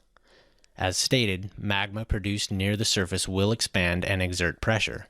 However, at only a depth of 220 miles, the pressures on magma are great enough to compress it to a density greater than the surrounding material. This is called the material's crossover density. The point at which a fluid reaches this density is called the crossover depth. Rather than rising up, magma created below this level will sink. The even greater depth means more pressure, compression, and higher density, a runaway process that hopelessly dooms the magma of any chance of ever reaching the Earth's surface. It should now be increasingly clear that the magma thought to be the mechanism in support of convection theories is actually their downfall. Looking at the crossover depth at a global scale, we see the immensity of the problem for any form of mantle convection. Only a small percentage of magma in the mantle will ever rise, while the vast majority of liquid magma generated in the mantle will compress to a density higher than the surrounding solid and will tend to drain into the Earth's liquid outer core, which is twice as dense as the solid mantle. Ideas that plumes of magma could ever rise from this dense core should be discarded. Convection of the mantle is not possible. In spite of this, magnetic reversals are often cited as irrefutable evidence for seafloor spreading theories. It is claimed that the crust contains a record of old versus new crust, spreading since magnetic, quote, reversals are seen in the ocean floor. These zones in the crust are where magnetic material supposedly shows that the Earth has reversed its magnetic poles many times in the past. So the floor is like a historical tape recorder of magnetic variations in time. This became popular when magnetic fluctuations were measured on research ships sailing over the ridge. Measurements showed high and low spots. A line was drawn through the data. Data above the line was said to be normal, indicating times of magnetic north. Data below the line was labeled a, quote, reversal, indicating time of magnetic south. Remember, hydroplate theory poses that the mantle suddenly bulged upward when the rupture widened by hundreds of miles. This produced deep tension cracks in the surface as it arched and stretched. Hydroplate theory offers a more plausible explanation of this magnetic data. There are no magnetic reversals, just fluctuations in magnetic intensity over the ridge. Magnetic materials, magnetite and hematite and basalt, lose their magnetism when temperature is above about 587 degrees Celsius. This is called the Curie point. Although not molten, the mantle's heat increases with depth. The deep tension cracks allow seawater to circulate and therefore cool more magnetic material per unit area near a crack. So areas near the deep cracks are more magnetic, while areas far from deep cracks are hotter and less magnetic. The result is magnetic fluctuations as one passes over the ridge's many deep tension cracks. Rarely presented is the fact that these same fluctuations are also measured as one moves parallel with the ridge. Remember, the ridge's cracks run both north-south and east-west. If you cut through the view of the ridge along this dotted line, we'd see this. The same magnetic fluctuations are measured. Why is mantle convection in this direction never proposed? So again, we see that when all the data is considered, seafloor spreading theory lacks consistent explanation, while hydroplate theory provides a straightforward and consistent explanation of what is observed that matches all of the data. The mid-oceanic ridge has unique repeated topography. It has a unique system of deep cracks.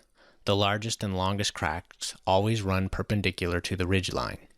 These are called fracture zones, which dominate the pattern. The crest of each section of the ridge is always bisected by a wide, deep crack that always runs parallel with the ridgeline, called an axial rift. Large axial rifts are flanked on either side by many adjacent small cracks called flank rifts. Rifts stop at fracture zones because the stress concentration at the tip of the propagating crack cannot pass through the rock that is not highly stretched. Notice how often rifts in one section of the ridge do not align with rifts in the next section of the ridge. Seafloor spreading proponents attempt to explain these features with a complex series of movements and shifts. All this shifting of sections back and forth is alleged to be occurring at the same time the seafloor is spreading away from the ridge in two directions. Hydroplate theory maintains that all these are simply deep tension cracks, and their unusual pattern is merely a record of a unique failure mechanism of the material, which explains why the cracks are perpendicular and why fracture zones always dominate. When in bending, plates develop cracks that form parallel with the bending axis. As is commonly done when teaching material mechanics, I've illustrated this using foam to exaggerate the deflection and to aid in visualizing these concepts. I sliced the same piece of foam in two perpendicular directions. The two pictures are of the same piece of foam. As you can see, when bending occurs along a single axis, only one group of simulated cracks opens up in the foam. To get the tension cracks to open in two directions, the plate must experience bending in two axes.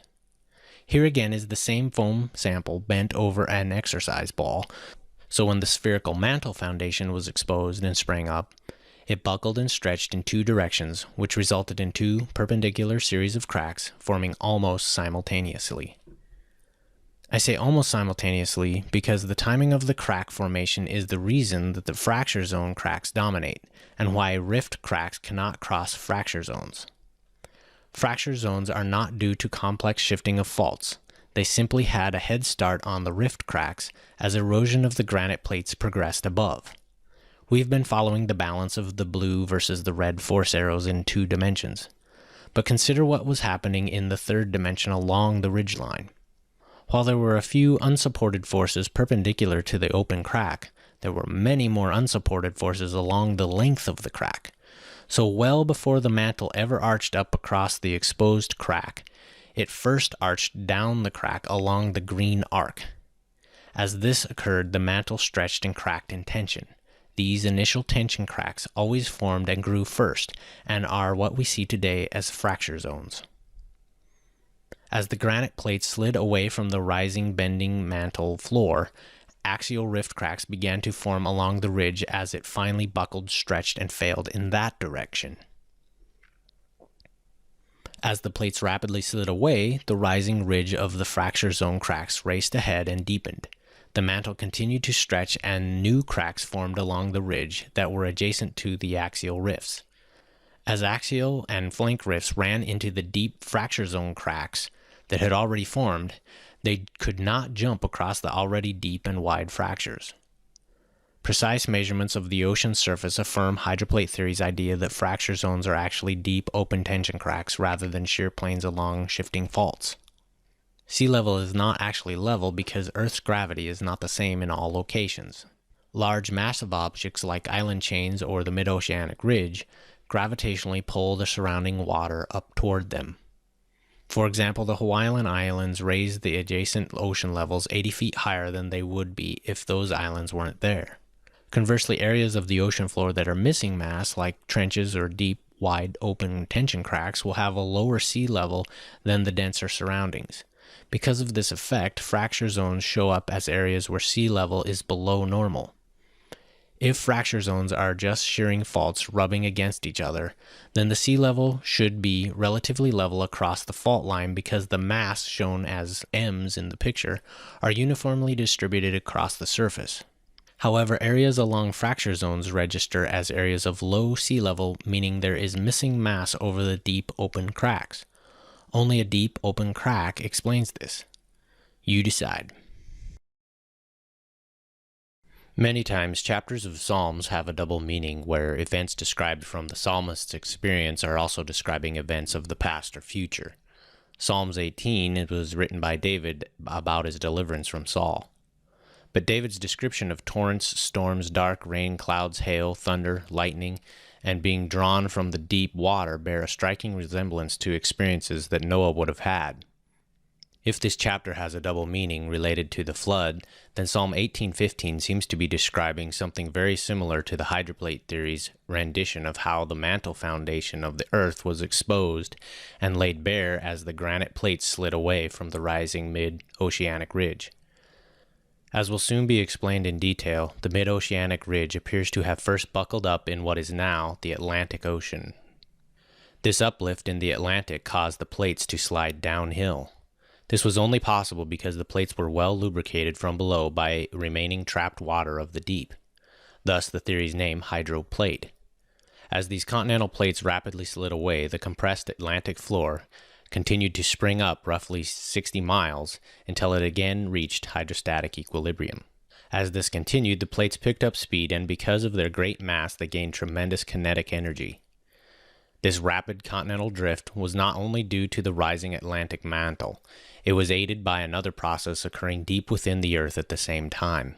As the mantle buckled and rose up, it did not open up a void because pressures at such depths are too great for any void to actually open. This condition means that the material could only move by shearing, which produced friction and heat like when you rub your hands together back and forth. As shearing continued at greater depths and pressures, the tremendous heat generated melted the shearing walls even if they only moved a few millimeters. As the chamber floor rose to become the Atlantic floor, mantle rock below that floor had to rise as well, thus the Pacific side of the Earth sank. Once melting occurred along one of these deep vertical faults, a point of no return was crossed because, as we've already discussed, magma generated at these pressures below the crossover depth is so compressible that its density increases, causing it to sink. The more it sank, the greater its pressure and density becomes. Eventually, the magma ends up in the Earth's core, where its density is about twice that of the compressed solid rock inches above the core. Therefore, for every 2 units of mantle volume that drained into the core, only 1 unit of volume was added to the core. While the Atlantic edge of the plates were pushed up by the mantle as it moved toward hydrostatic equilibrium, rock on the opposite, or Pacific side of the Earth, was rapidly pulled down as the deep mantle melted and contracted by 50%. This tipped the plates to an even steeper incline and produced tremendous suction. Within hours, shearing occurred around what is now the Pacific Ocean, specifically along a horseshoe-shaped path called the Ring of Fire. This explains why the Ring of Fire is the most volcanically and seismically active region on Earth. For the floating continental plates, these two forces, both powered by gravity, simultaneously caused a rapid drift away from the bulging Atlantic floor. Because the plates were lubricated by water, they easily slid and rapidly gained speed and momentum. Later we'll cover, in much more detail, exactly how the center of the Earth melted, which resulted in subsidence and burial of the Pacific plate. But for now, we will continue to follow the chain of events occurring on the rapidly sliding American, Eurasian, and African plates. This rapid sliding of plates resulted in the formation of the Atlantic Ocean Basin, and explains why the Atlantic shorelines of the Americas and the Euro-African continents fit so snugly against the base of the mid-Atlantic ridge. Eventually, the rapidly sliding plates either ran out of lubricating water and ground into the mantle or hit obstacles like the mid-oceanic ridge in the Pacific. Hydroplate theory labels this the compression event, which occurred in approximately 1 day as the plates crashed to a halt. Friction from the fast-moving plates sliding on rock at high pressures melted the surfaces. Because granite is composed of differing minerals with differing melt points, most of the magma produced was from quartz, which has the lowest melting point of granite's 4 base minerals. Water still trapped under the plates and in the sliding porous surfaces dissolved into the accumulating magma, which dropped the magma's melting point even further. As the plates decelerated, the tremendous momentum fractured and thickened the material as it compressed. As the material buckled, fractured, and thickened, the forming continental surface rose high up out of the floodwaters. Rising mountain chains and thickening plates lifted and trapped large inland seas on top of the continents. Much of this water remained trapped for centuries. So after the flood, much of the continent's shelves were above sea level. For several generations, animals and people were relatively free to move from continent to continent. As the plate material was rapidly crushed, most cracks were quickly filled with extremely high-pressure quartz magma injected into them from below. Coal and oil deposits are viewed as the product of millions of years by evolution. However, multiple lab experiments show that these materials can be rapidly produced via extreme heat and pressure. Likewise, metamorphic rocks like marble and diamond form quickly under similar extremes. Carbon-14's rapid decay rate should yield extremely low, almost non-existent levels in these deposits if they're millions of years old. However, the consistent measurement of large concentrations of carbon-14 in coal, oil, and even diamonds is a glaring contradiction to the millions of years concept. This is rarely discussed. Hydroplate theory's concept of a recent compression event as a result of the Genesis flood provides the work required to generate the extreme one-time conditions that produced and concentrated these organic-based products rapidly. Of course, the high carbon-14 levels are expected if this all happened very recently, rather than a surprising anomaly for theories that promote an old Earth. This is all well and good to show in an animation, but what physical evidence is there for rapid deceleration and crushing of the continental plates? Areas like deep canyons with deep fractures reveal the top of the bedrock granite of continents. Here we see Colorado's Gunnison Canyon. These areas indeed show that the material has been rapidly crushed and injected, producing a spider web of quartz veins. Only rapid crushing combined with the lowered melting temperature of water dissolved in quartz would explain why both large and small cracks are filled with quartz. The dissolved water in the quartz kept the magma in a liquid state for longer, allowing it to fill both large and even small cracks before it solidified against the colder rock walls. The quartz-filled cracks of the Grand Canyon's deep inner gorge also reveals this evidence of rapid crushing. While the basement rocks show that the material was rapidly crushed, many sediment layers further show that this crushing and compression must have been due to a rapid and massive deceleration event. How were these sandstone layers tipped and beveled so evenly? This again points to a rapid one-time event. Similar evidence is seen on a large scale. The Grand Canyon's great unconformity of beveled layers speaks to the scale of this event. Layers below appear to have been cleanly sheared off with flat layers then stacked above. What forces or mechanisms could do this so evenly? Uniformitarian geology's label of unconformity betrays the lack of an explanation for this feature. We'll soon see beveled layers are actually strong evidence in support of hydroplate theory's compression event. Uniformitarian geologists note that fossils are only found in the horizontal layers above the beveled line. This has led to the belief that life suddenly began after these layers were beveled. This is termed the Cambrian explosion, where all animal and plant life suddenly appear at the base of the Cambrian layers. Rather than speculation, hydroplate theory will show the mechanism that explains why fossils are only found above the great unconformity. The crushing, compression, and deceleration of the compression event readily explains all these observations. If you'd have placed an indicator in the soft sediment layers produced by the flood before the compression event, it would have moved with the rapidly sliding plates and sediments. But as the plates crashed and began slowing, the indicator would have bent in a direction of the deceleration, showing that the force of deceleration was present and indicating its direction. As the deceleration occurred, resistances not only slowed the plate but compressed it, causing it to buckle up at certain points of weakness. This caused the soft, unhardened layers still filled with water to incline and deform with the buckling plate surface. As the plates decelerated and compressed, the sediment layers did too. Because they were still all water-filled and unhardened, the compression and repacking of particles once again produced massive liquefaction within the layers, as water was squeezed out and forced up. Because the layers were all now steeply angled rather than flat, any low-density items like flora and fauna were rapidly swept into and along reopened water lenses within the layers. This material was transported uphill as water powerfully flowed from high to low pressures. This explains why lower regions below the unconformity contain no fossilized remains. As layers were lifted up above the apex of buckled regions during the continued and increased deceleration, uncemented particles above were no longer supported by the solid crystalline rock below, and a shear plane quickly developed between supported and unsupported grains.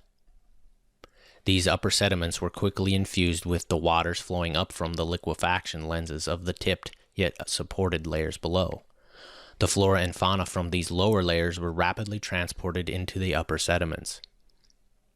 Eventually, the unsupported sediments, plants and animals, now infused with lubricating water, slid along the shear plane, which easily beveled the still soft layers below.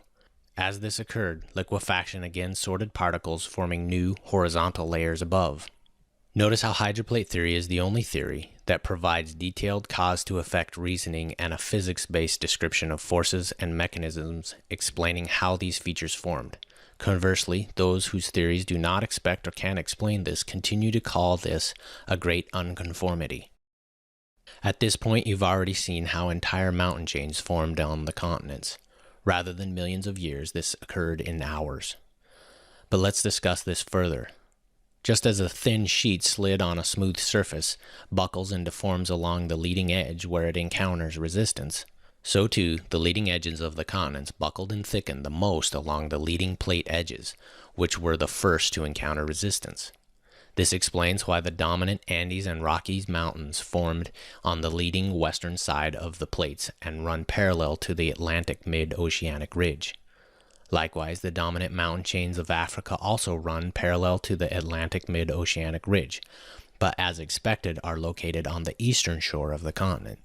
Here is yet another example of evidence of rapid compression that must have occurred while all layers were still soft. Rock does not bend.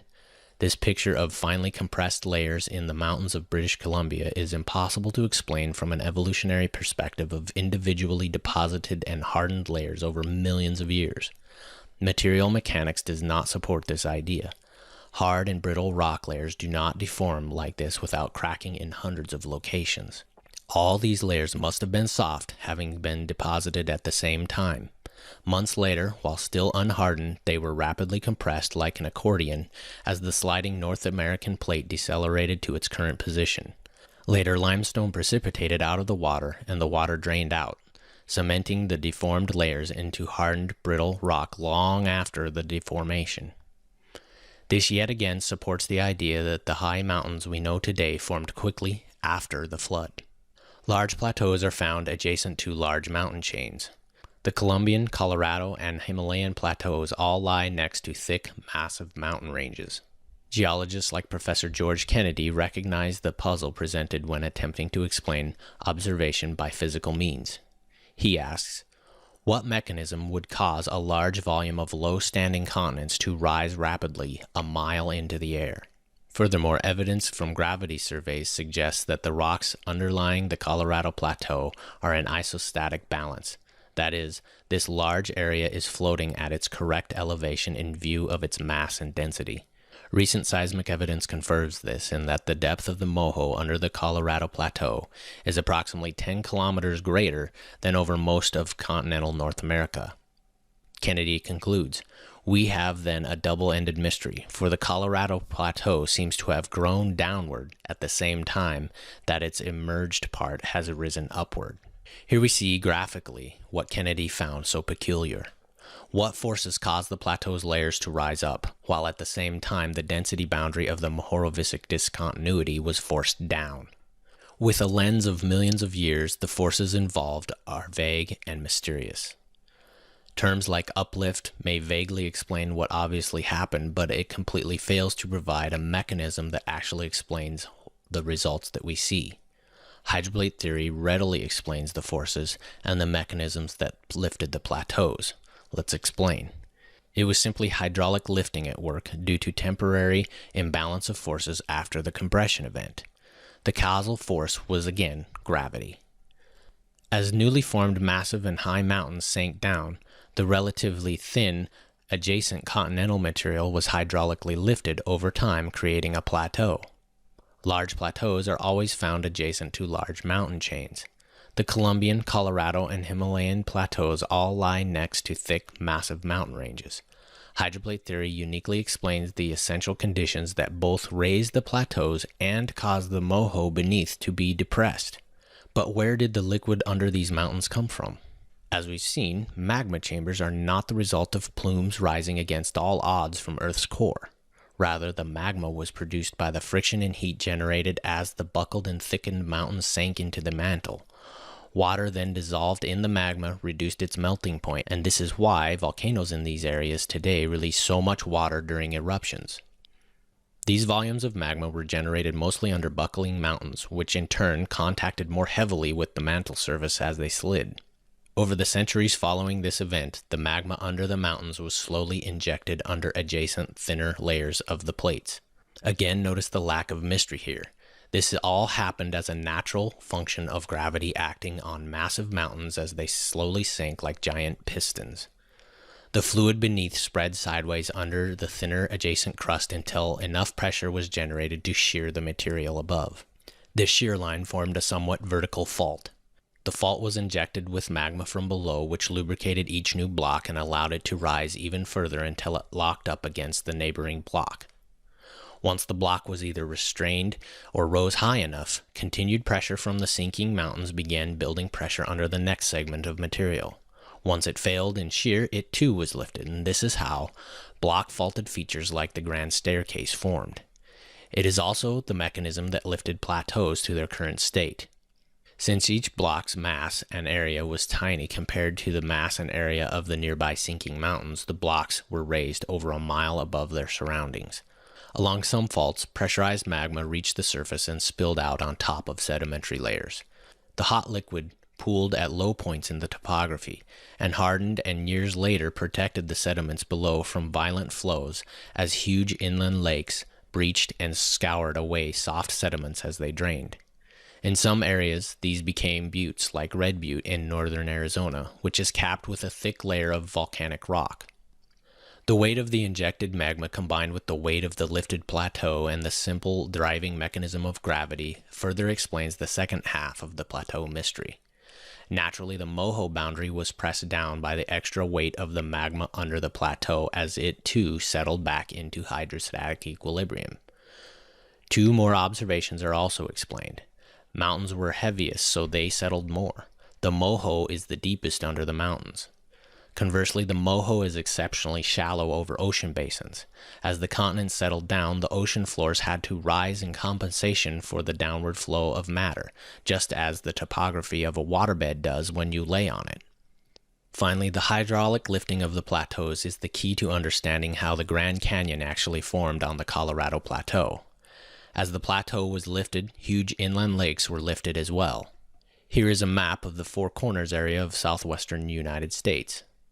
Some people will say the Grand Canyon was carved during Noah's flood.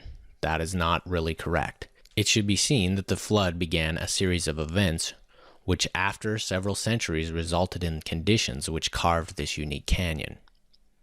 Centuries after the flood, as the Rocky Mountains sank, the Colorado Plateau was hydraulically lifted. Two huge inland lakes, Grand Lake, discovered by Walt Brown, and Hopi Lake, were located on this forming plateau, and they were also lifted. Eventually, Grand Lake, with a volume of about that of Lake Michigan, breached a natural dam located at the funnel feature in this circle.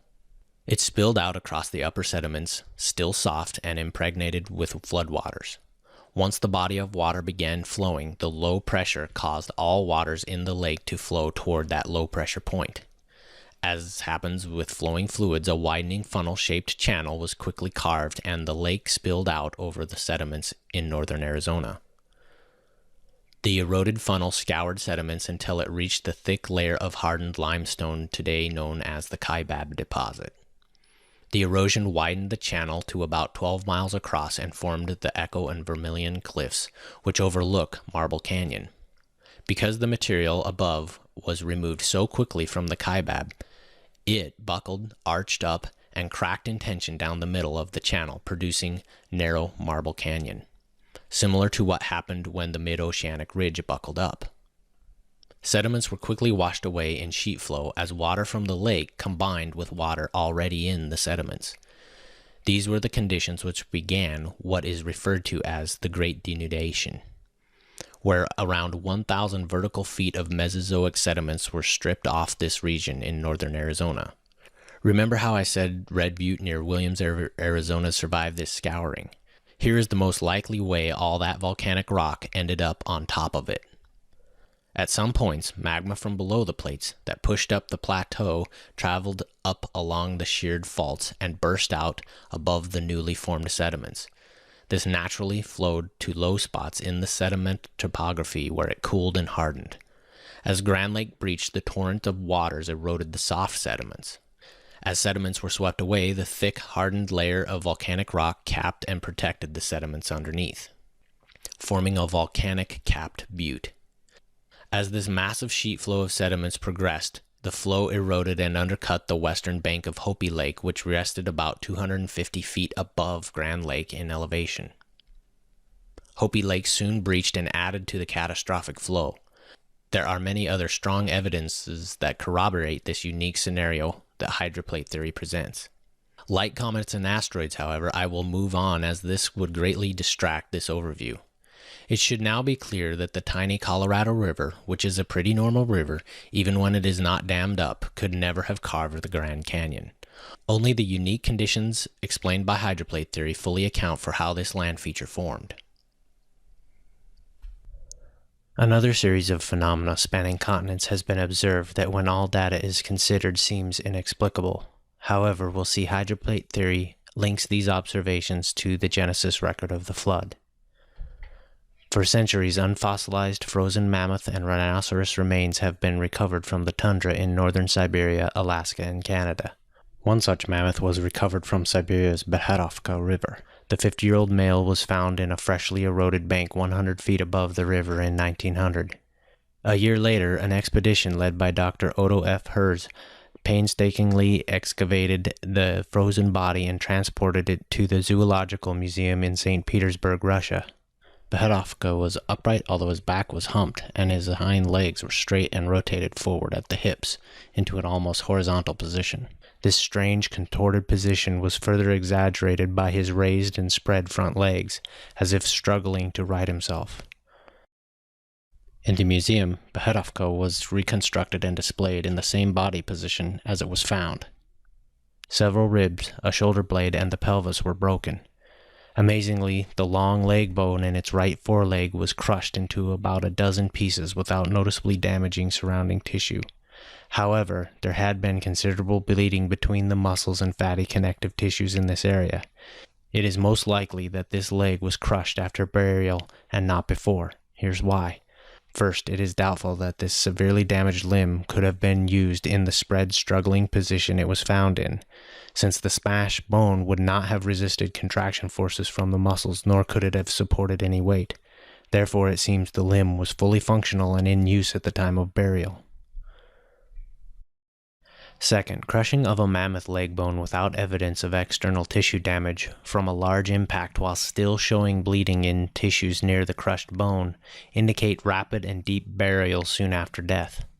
Falling into a deep, cold crevasse alone would only cause the bone to bend and snap in one place where it was the weakest. Think of pushing a wooden yardstick at the ends. It will bend and snap in one place. Beherovka's leg bone was crushed into a dozen or so pieces. This indicates the leg was encased and surrounding tissues were evenly compressed against and supported the bone so that it was not able to bend. Continued rapid burial from above vertically compressed the body and the surrounding layers as it was buried in. Since the bone, too, was being compressed but could not bend, crushing became the failure mechanism. The continued heavy burial above the mammoth's body must have happened during or soon after death for bleeding in local tissues to have occurred before they froze. Extremely good preservation indicates that the burial material must have been extremely cold as well. Other fossils were also buried around the site. Below his right forefoot was the end of a very hairy tail of a bovine animal, probably a bison. Also under the body were the right forefoot and left hindfoot of a reindeer. The whole landslide on the Beherovka's river was the richest imaginable storehouse of remains. In the surrounding loamy soil was an antelope skull and the perfectly preserved upper skull of a horse with fragments of muscular fiber still attached. Also tree trunks, tree fragments, and roots. This vegetation differed from the amazingly well-preserved plants in the mammoth's mouth and stomach. Many fossils are found in groups at high points in the land's topography.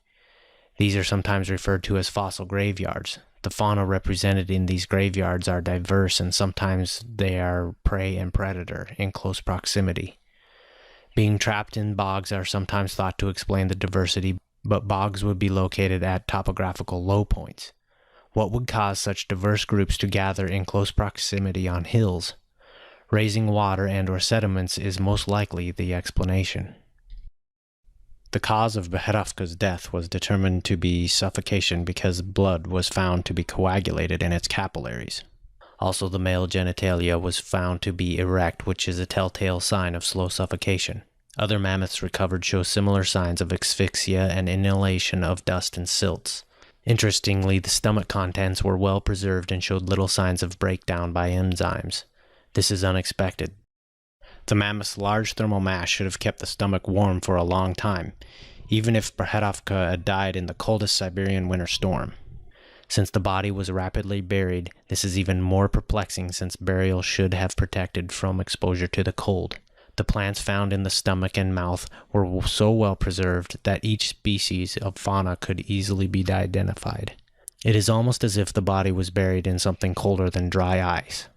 Some of the plants found were not native to Siberia today. The extreme preservation also told examiners when the plants were eaten. Inexplicably, this pointed to a late summer death when temperatures would have been warm. Every time a frozen mammoth's time of death can be determined, the estimates are of a late summer to early fall time frame. This is surprising if each death were random and speaks to the possibility that a large-scale event killed and preserved these bodies.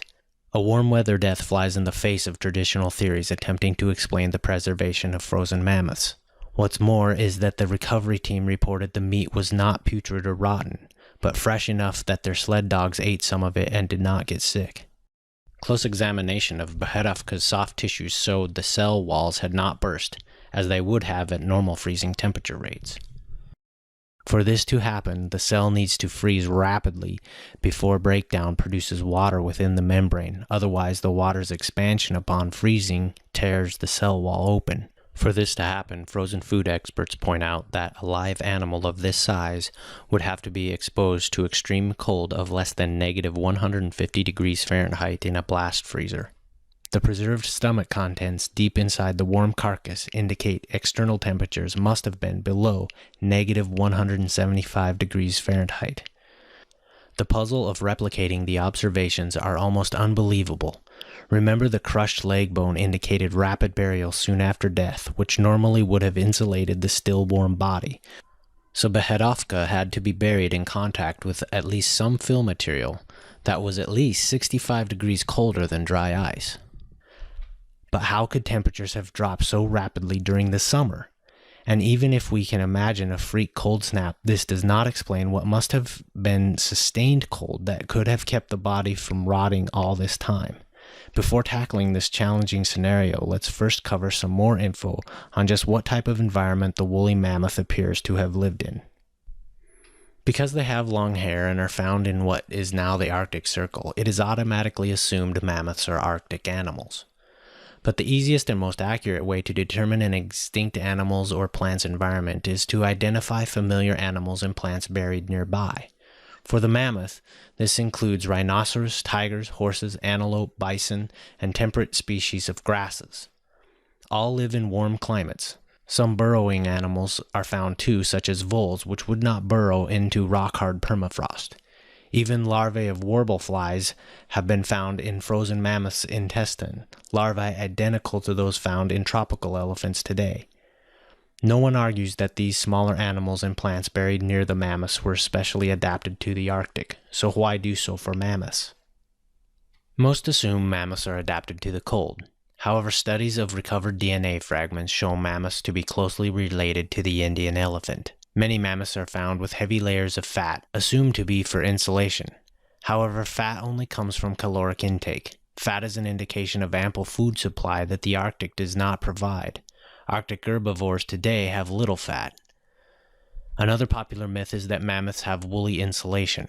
Actually, mammoth wool is just hair. Unlike actual wool, mammoth hairs have no overlapping scales to trap air. Besides, sheep have wool but do not live in the Arctic, and mammoth hair is not even insulating like fur. Mammoth skin has no erectile muscles or oil glands to produce the insulating properties found in fur. Some say the large tusks were used to move snow and ice to get to food. This is ridiculous. Some mammoths seem better fed than their modern cousins who are surrounded by food that they don't have to work for to expose. How could a mammoth work all day clearing snow in the cold just to eat and be fatter than a tropical elephant? Carrying heavy tusks around means more work, which requires more calories, and they'd have a lot of work to do just to stay healthy. Grown elephants average 300 pounds of food and 30 to 60 gallons of water per day, and they spend most of their waking hours eating it. Imagine shoveling snow all day with the equivalent of 2 sticks in the Arctic temperatures, eating frozen or nearly frozen food. I'd think I'd be exhausted, cold, and hungry. Considering this, the evidence clearly points to mammoths being temperate creatures living amongst other temperate fauna in a food-rich environment. The perceived cold weather adaptations are purely imagination. There are other evidences that the environment buried under the tundra experienced a rapid freeze. Second-hand reports describe the apparent near-instant freezing of a flowing river found buried in the frozen ground, with fish frozen in place. Rivers do not freeze instantly. Rather, they freeze from the top down. The ice insulates the remaining flowing water below and prevents complete freezing. A second report is even more surprising. 50 oxen were found trapped in a remote frozen river. They were found as if attempting to cross when the river instantly froze them in place. How could a river freeze so fast that a large, powerful animal could not exit in time? Other findings in the Arctic indicate rapid freezing of a once lush, temperate region. Barren Axel Heiberg Island and Ellesmere Islands are found to have once supported temperate animals and vegetation, which are now buried under the tundra. Note that some animals recovered are burrowing animals that could not dig into rock-hard permafrost. Others are cold-blooded. Large trees were also found. In fact, vast frozen, non-fossilized forests that once thrived in the now barren Arctic Circle continue to surface as summer runoff erodes and releases the timber from the frozen muck. Driftwood of large, non-native trees released from the seafloor still washes up on the shores of remote islands north of Siberia. Northward flowing rivers erode the muck below and see driftwood collect along their banks as it is carried out to sea. Because there are almost no trees growing now in these latitudes, natives use the driftwood as a source of fuel and building material. Oil drilling in northern Alaska commonly penetrates what is described as a flattened, unfossilized forest under hundreds of feet of frozen muck. There is a glaring problem with this. The frozen trees are not native to the Arctic. These tree species only grow in comparable forests thousands of miles further south. We might imagine a global climate being warmer in the past and that this would explain this thriving forest. But the problem is more than just the cold temperatures. These trees need a certain amount of sunlight just to live. These latitudes do not provide sunlight for these trees to ever grow, even if temperatures were right. There is a reason these trees show such barren landscapes. Trees do not do well here. The Antarctic also reveals similar evidence that the climate was what's warmer on it. Large deposits of coal and oil indicate large forests. Dinosaur fossils also indicate a warmer climate. Remember, these indications of rapid and permanent freezing of temperate to tropical flora and fauna are spread over 2 continents, and the type of flora recovered could never grow at the extreme latitudes they are now located. So simple climate change cannot completely account for what we observe. Therefore, any theory must explain how these plants grew and how they received the solar energy they require to grow as they did. Only hydroplate theory will fully explain what happened. We will now unwrap hydroplate theory's explanation of events by answering these questions that any theory must address. How did it get so cold so fast during late summer? If the poles were warm, what happened? How did plants get sunlight? How did it stay cold? The answer to the first question is cold hail. Extremely cold hail. During the early stages of the flood, as the fountains of the deep burst and shot water high above the atmosphere, some of the water, laden with sediments, soon froze as it radiated heat into supercold space. Above the atmosphere, temperatures are well below negative 150 degrees Fahrenheit, especially on the night side of Earth. These frozen droplets were supercooled well below normal freezing and were transformed into muddy hail which fell back down, blanketing vast areas in thick blankets of extremely cold hail. These warm climates were quickly transformed in hours. The dense sediments trapped in the hail caused it to sink to the bottom of any bodies of water. The heat from even flowing rivers was quickly absorbed by the supercold hail, and some rivers froze from the bottom up, trapping fish and even crossing herds whose feet were quickly frozen in place. Having originated from the supercritical water far below the surface, the water in the hail contained not only dissolved sediments and minerals, but also dissolved gases like carbon dioxide. Low points in topography soon became suffocating death traps for any air-breathing animals. Larger animals were able to move further through the freezing hail and toward safety of high ground before being overcome by either low oxygen levels in the air or exposure to the unrelenting cold of the hail. The hail's close contact with the bodies conducted heat extremely fast, freezing and encasing tissue soon after death. As the flood continued, muddy waters deposited more heavy sediments on top of the frozen layers, which compressed the bodies. So cold hail can explain the extreme cold, but what about the next summer and the years to follow? How did these remains stay frozen when the region appears to have been a warm, temperate to tropical zone? What about the last three questions? Hydroplate theory offers one simple answer for all three questions: the big roll. Earth spins around its axis, and we assume the continents have always spun in the same direction. However, as we've discussed, there is a problem with explaining how temperate plants and animals could survive, much less even thrive, at high latitudes relative to the sun's rays. Could Earth's surface have shifted? If so, how? Was the formerly temperate region originally further south and much closer to Earth's equator? If so, there should be other large-scale evidences of this alleged roll pattern that should line up with this idea. And as we'll soon discover, these evidences most certainly exist and line up as expected. Remember, according to hydroplate theory, before the flood, the mass on Earth's surface was somewhat evenly distributed. However, after the separation of the hydroplates followed by the compression event and the melting of the inner Earth, the Earth's surface mass became unevenly distributed. Newly created mountain chains from the compression event and contraction of the mantle set the freely spinning Earth temporarily out of equilibrium. The Himalayan mountains and the high Tibetan plateau became the highest, most concentrated area of mass on the Earth's surface. For any spinning object, each point of mass is acted upon by centrifugal force. If the mass of all points on the object's surface are even, then there is equilibrium and the surface spins stably relative to the spin axis. However, if you were to arrange mass unevenly on the surface, the area of concentration with the increased centrifugal force will drive that area toward the equator of the spinning object. Notice that even though the spinning object rolls relative to the equator, the object's axis of spin does not roll or tilt significantly at all. Since the Earth is spinning in frictionless space, this seemingly impossible scenario played out quite readily as the laws of angular momentum naturally pursued a new state of equilibrium after the compression event. Notice that depending upon where the mass concentration is located affects what parts of the surface rolled the furthest. Areas directly in line with the extra mass see the greatest roll from the equator, while areas adjacent see little movement at all. 2 points of the equator see no roll movement whatsoever. Pre-flood mammoths lived in a temperate to tropical region near the equator. The concentrated mass of the newly formed Himalayas caused them to drive toward the equator as Earth spun. As this happened, the entire Earth rolled, which caused some temperate and even tropical regions to end up permanently frozen as they were rolled to higher latitudes. Of course, other newly formed mountains also formed around the Earth, so the Himalayas were eventually counterbalanced by these other masses. This is why the Himalayas did not roll all the way to the equator. Many animals froze in super-cold hail remained preserved as their new Arctic latitudes soon became permafrost.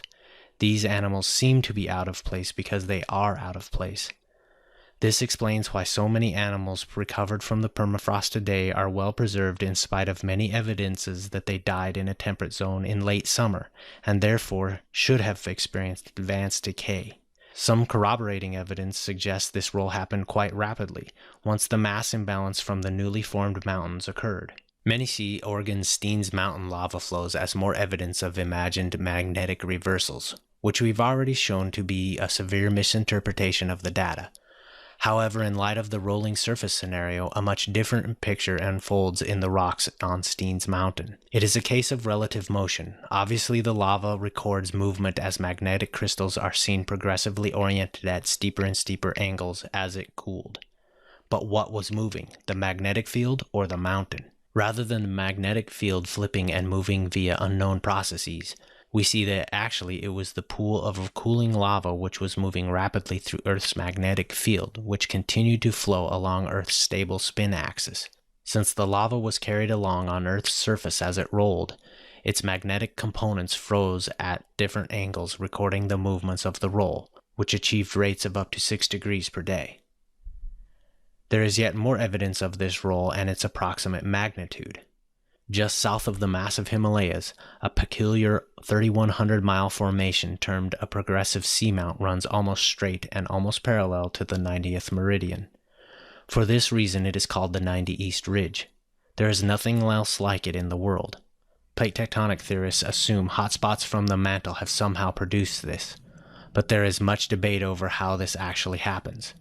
In addition, plumes do not address why the ridge is so straight, nor why it aligns almost parallel with the Earth's axis of spin, nor why it is located directly south of the Himalayas.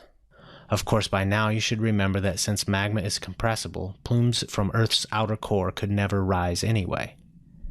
Hydroplate theory's concept of the big roll offers a simple explanation for the ridge. Because of Earth's spin, the Earth is not exactly spherical. Centrifugal forces cause the equator to bulge. Of course, the equatorial bulge existed before the flood and before Earth rolled. Assume the blue line represents the pre-flood equator. Assume you tied a red cord tightly around the Earth at the inclined angle shown just below the base of where the Himalayas would have eventually formed. Because of the equatorial bulge, the distance around the equator is greater than the distance covered by the red cord.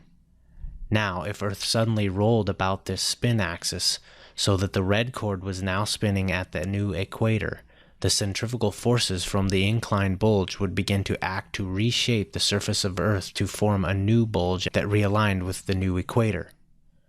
This would put tremendous tension on the red cord, causing it to snap. Of course, this did not happen all at once, but in a series of lesser movements over a period of time as the imbalances from the Himalayas were equalized by other newly formed chains and as the bulge moved. Let's now align our view with the area south of the Himalayas as they rolled toward the equator. As the spinning Earth progressively rolled because of the Himalayas' mass, material just above the bulge was stretched as the bulge realigned with the new equator. At a weak point far south of the Himalayas, the surface material fractured and ripped open, allowing newly melted shallow magma to expand and rise up to fill the rip. Every time the Himalayas progressed south, the already weakened material at the crack ripped a little further. Because the rip was always the first point of the greatest stress concentration, it was naturally the easiest place for the next rip to form and relieve tension. For this reason, there was not a corresponding rip in the opposite side of Earth, where the bulge was also reshaping the surface as it rolled. Just as we'd only expect the red cord to break in only one place, so too the Earth's crust ripped only at one location. So it continued to propagate northward as Earth rolled. This explains why the 90 East Ridge's formation is so straight and why it runs almost parallel to the 90th meridian just south of the most massive point on Earth's crust. The length of the rip that formed the 90 East Ridge tells us approximately how far the Earth rolled, which works out to be about 40 degrees of roll angle. If we trace a line from the ridge through the Himalayas and continue straight through to the North Pole, as shown at this angle, and then use the same distance d that we just measured to trace from today's North Pole back down the traced line, we get a close approximation for the location of the pre-flood North Pole where Central Asia is right now. Now let's take a second look at the seemingly strange findings of out-of-place flora and fauna in today's Arctic and see if hydroplate theory's explanations match observation. The pre-flood Arctic Circle that would see little sunlight would be inside the white dashed line. Notice Steen's Mountain would be almost right on the pre-flood equator, almost opposite of the Himalayas, so naturally saw a good deal of surface roll as was recorded in the cooling layers, which were a product of the compression event and were still cooling as they rolled through the magnetic field. The pre-flood equivalent of the Tropic of Cancer would run along this green line. Now notice the proximity of the Axel Heiberg and Ellesmere Islands to this pre-flood tropical zone, remembering tropical plants and animals were found there. Also notice that the location of the heavy frozen forest under Prudhoe Bay and the North Siberian driftwood, all previously out-of-place findings, now readily align with their expected pre-flood latitudes. Of course, the mammoths lived in a temperate to tropical habitat, as so many evidences indicate. The antipode of the pre-flood North Pole was the pre-flood South Pole, which was located off the coast of where South America now rests. Of course, Antarctica's dinosaur fossils, coal, and oil deposits indicate a temperate climate as well, which as you can see lines up with expected pre-flood latitudes. Notice the location of Mesopotamia and Mount Ararat, the region where Noah landed and, assuming the ark didn't drift more than a few thousand miles, where he probably was living before the flood. They likely experienced little latitude change during the roll event because they were adjacent to the Himalayas, so even Noah's initial position on the pre-flood globe was optimal for limiting the extent of climatic change that he would experience. Again, we see that hydroplate theory's few assumptions combined with insightful, well-grounded scientific scenarios do a good job of explaining much evidence that is confusing and seemingly contradictory. We'll now focus our attention on ocean trenches.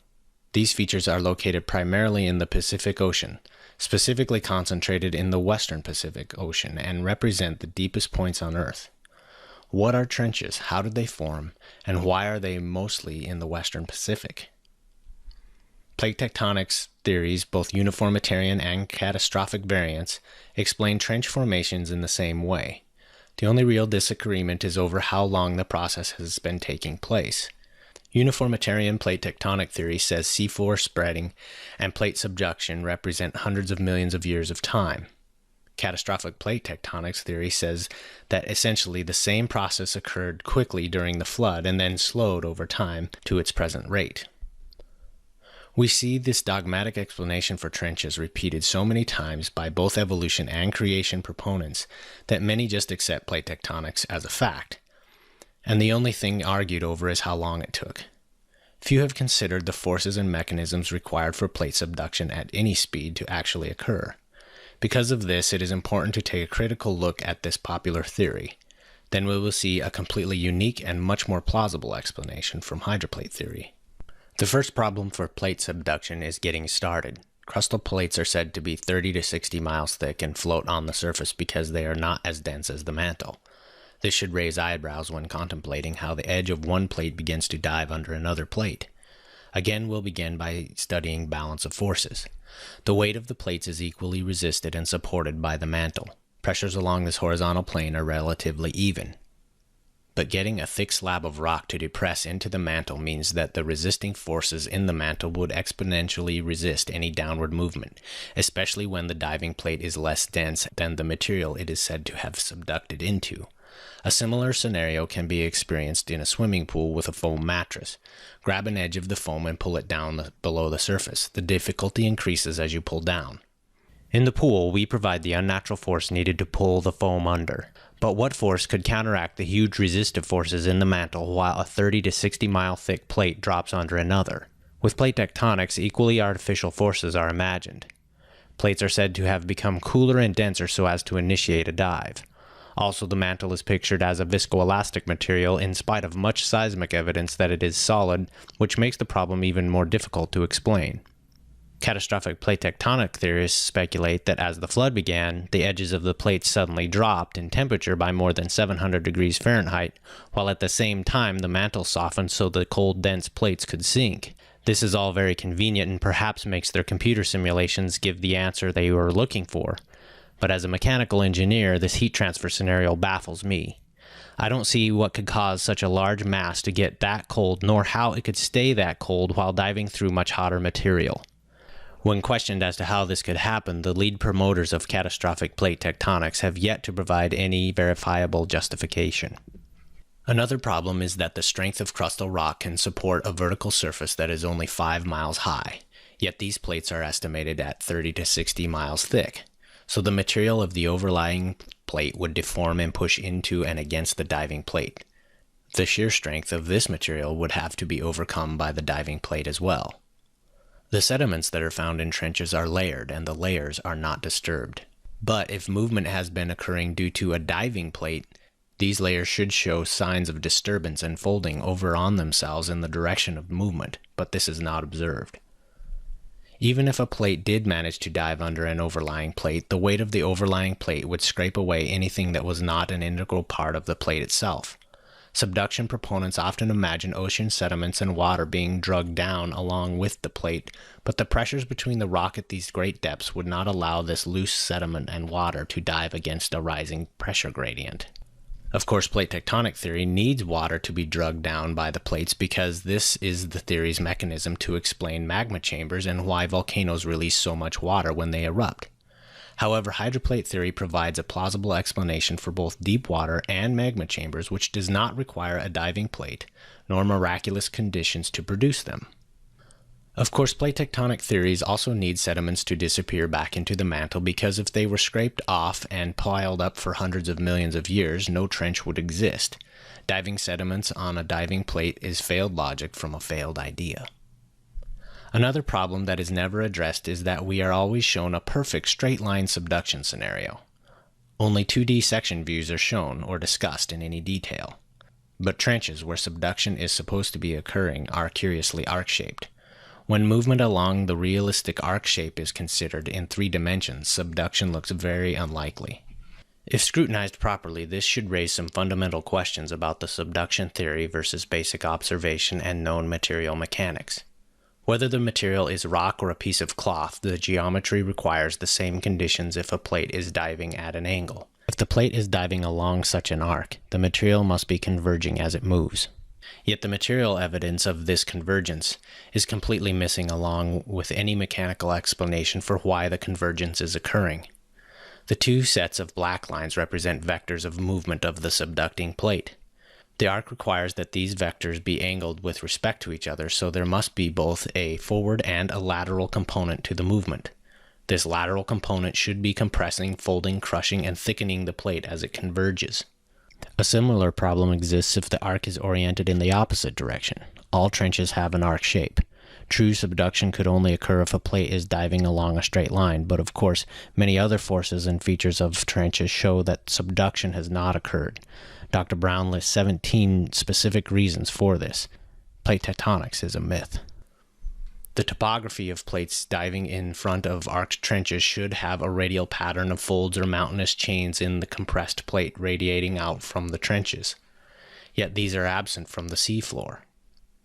Trenches many times are linked in a repeating arc cusp pattern. 2 adjacent arcs mean that the plate is diving toward 2 separate points. The lateral components of these separate movements should be tearing the plate apart, or at least show signs of dramatic thinning as the material dives in 2 separate directions. Consider the arc cusp trenches east of Japan. If the oceanic plate is diving down, then it has to be diving in several directions at once. Likewise, there should be rifts or valleys indicating the plate is tearing apart as it separates. Yet again, the topography on the seafloor shows no evidence of this movement of the plate in different directions. Finally, let's assume a plate has successfully plunged into the mantle to a typical depth cited by proponents of plate tectonics.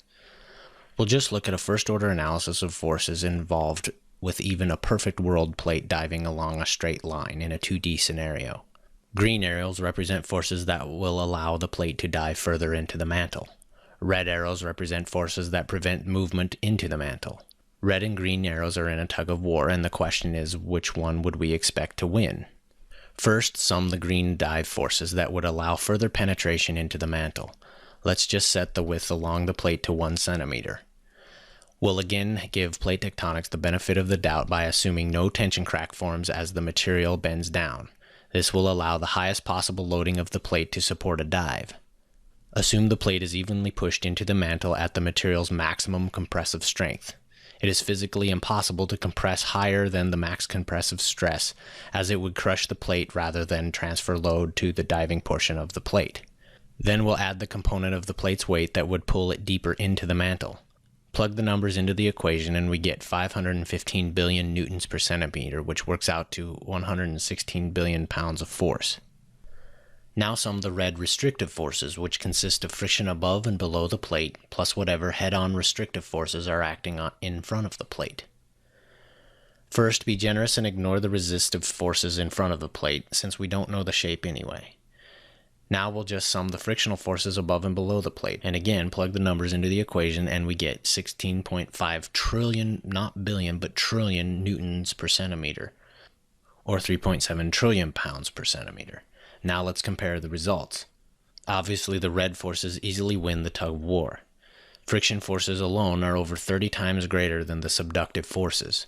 A plate cannot subduct. Questioning if the mantle could be viscoelastic is highly imaginative, but is also highly unlikely based on all the seismic evidence that it really is solid.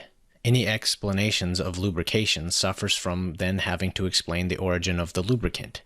Something is wrong with plate subduction theory, and as more information is collected, the evidence against plate tectonics and mantle convection continues to mount. So much so that I was surprised to see this admission in Wikipedia's plate tectonics page.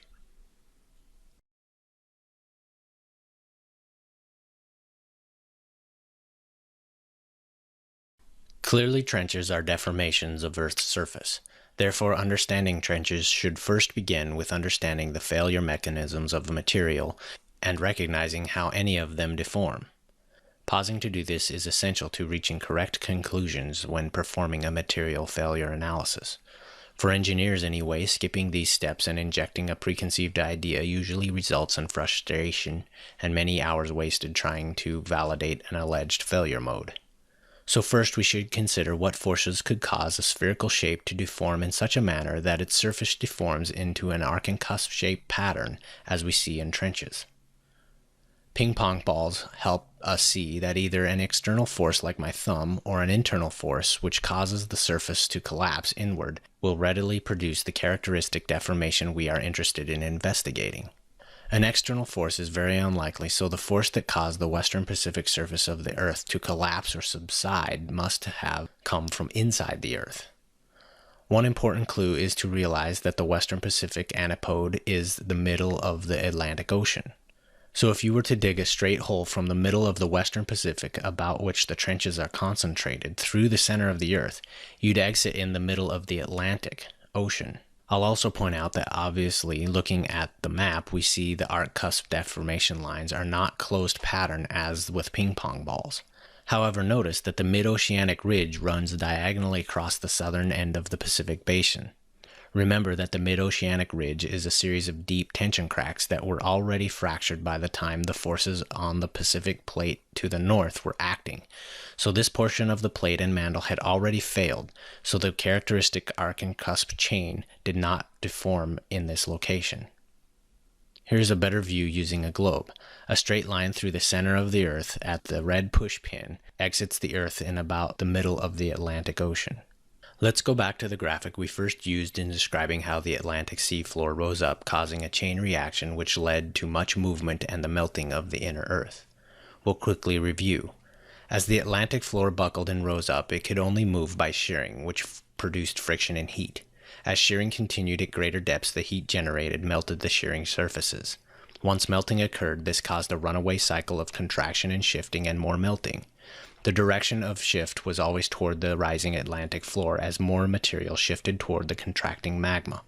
We will now examine the effect these forces had on the opposite side of the Earth, which we've just seen happens to be the western Pacific seafloor. What was felt as pushing up for the Atlantic was felt as pulling down for the Pacific. Eventually, the Pacific hydroplate subsided and collapsed in on itself as it and the mantle both sheared and were fractured, creating many deep faults in this area of the mantle. As the central portion of the Pacific plate and mantle subsided, it sheared diagonally away from the surrounding material. The Benioff zones that plate tectonic theorists believe to be diving plates are actually the result of another well-known failure mode studied in material mechanics. When a finite element is placed under stress, its principal stresses, represented by the yellow arrows, cause the material to experience shearing forces, represented by the blue arrows. If the material fails in shear, the angle of the shear plane, represented by the black line in the square element, forms roughly 45 degrees from the element's principal stresses. For the mantle, the principal stress directions were toward the rising Atlantic and toward the center of the collapsing Pacific plate. Therefore, it sheared diagonally downward, forming a shear plane, which so many mistakenly believe is a diving plate. If interested in more detail of why materials shear in this way, study an engineering material mechanics textbook, focusing on the chapter describing Moore's circle. Or if you just want to see it happen, take a piece of chalk and twist it without bending, pulling, or compressing it, and you'll see that it shears spirally along a roughly 45-degree plane. For a time, the Earth's shape became very irregular. The movement of such large volumes of Earth's surface would have greatly affected the atmosphere as it rushed in to fill the sudden void, causing a sustained wind due to the sudden low pressure in the Pacific. This is likely why Genesis 8:1 records a great wind passed over the Earth. Because the Earth is not a tiny ping pong ball, its gravity eventually pulled it back into a scarred yet spherical shape. The deep arc-and-cusp-shaped surface scars are seen today as ocean trenches. We will now focus on the heavily fractured central portion of the Pacific mantle and plate because this region is key to understanding why continents are slowly moving today. Plate tectonic theory presents Earth's surface as covered with many floating plates shown here with red arrows indicating each plate's movement based on its main tenets, that the seafloor is spreading at the mid-ocean ridges where the new crust is being made while older crust is diving under adjacent plates at ocean trenches. As you can see, many times edges of some plates are shown to be moving perpendicular to each other. If this is correct, seismic data collected of continental shift should validate this chart. Interestingly, the data does not support this at all. Rather, most earthquakes around the Earth indicate surface shift toward the western Pacific region we've been discussing.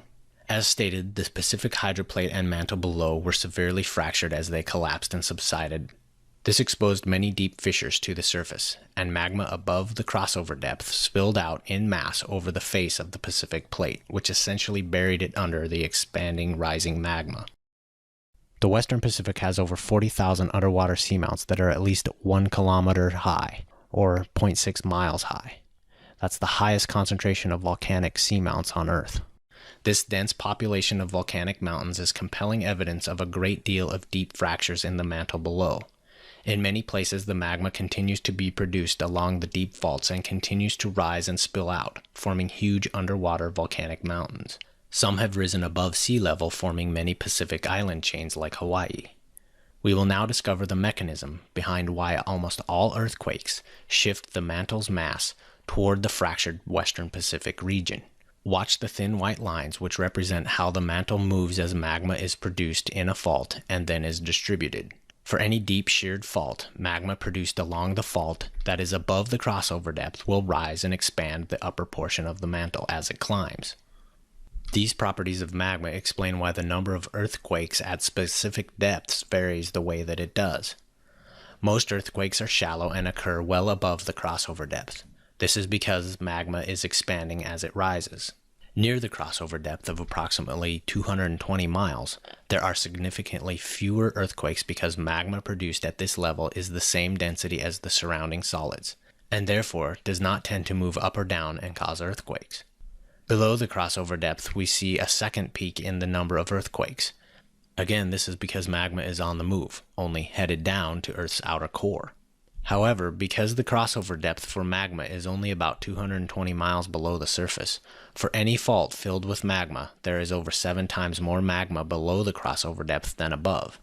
As magma is compressed and falls toward the Earth's outer core, its volume reduces, and the overall effect is that the mantle as a whole shifts toward the fault. It is a case of volume out must equal volume in. If deep faults were spread evenly around the Earth, we'd expect somewhat random mantle shift directions. However, most deep faults are concentrated in the western Pacific region as indicated by the tremendous amount of volcanic activity.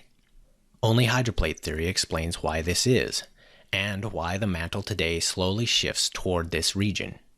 As magma is produced over time along these many faults, it either rises up to the Pacific floor or falls down to the outer core.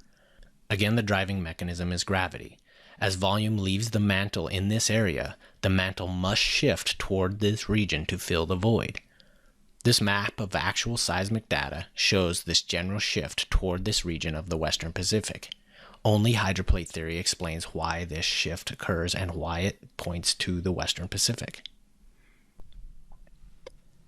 Of course, as earthquakes occur, scientists can now measure slight changes in Earth's rate of spin, which generally spins faster with each large quake. This is because most magma produced is basically mass that is being compressed and moved toward Earth's spin axis as it travels to Earth's liquid core. Why this happens is explained by the law of conservation of angular momentum. Consider the technique of a figure skater in a spin. Arms and free leg enter the spin outstretched. The mass of each will be represented by the letter m. To increase the speed of their spin, the skater slowly pulls their limbs close to their body. If inertia decreases due to the movement of mass toward the axis of spin, angular velocity must increase for angular momentum to be conserved. Test this yourself the next time you are in an office chair. Hold your arms out and have someone spin you, then pull them in and you will see the increase in speed. Remember, according to hydroplate theory, before the flood, Earth's diameter was slightly larger than today, and its core was not liquid. You probably notice after reading the flood account that months are tracked in exactly 30-day increments. This is common among ancient cultures. In fact, most held to a 30-day month and a 12-month 360-day year. It is curious why they all chose the number 360 if a year has always been 365 and a quarter days. However, if, as the Genesis flood shows, all these cultures were descended from Noah and his sons, then it makes sense why they would all think a year was 360 days. That is what Noah and his family knew a year to be before the flood. However, the many changes that occurred since the flood have increased Earth's spin rate. If a day was only 21 minutes longer, a year would match the ancient 360-day calendars. Because observation did not match what was assumed to be a year's time, we see that many cultures had a keen interest in tracking a year by tracking the stars. It must have been very puzzling why a year's length changed. This may be confusing, so I find this simplification helps.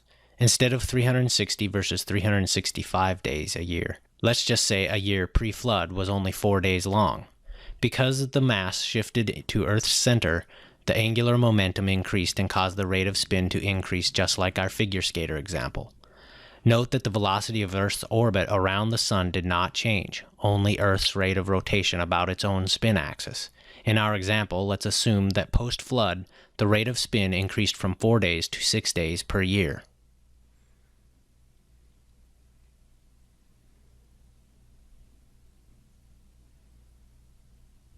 As Earth's core temperature increased from shifting of materials, the mantle materials with the lowest melting point melted first.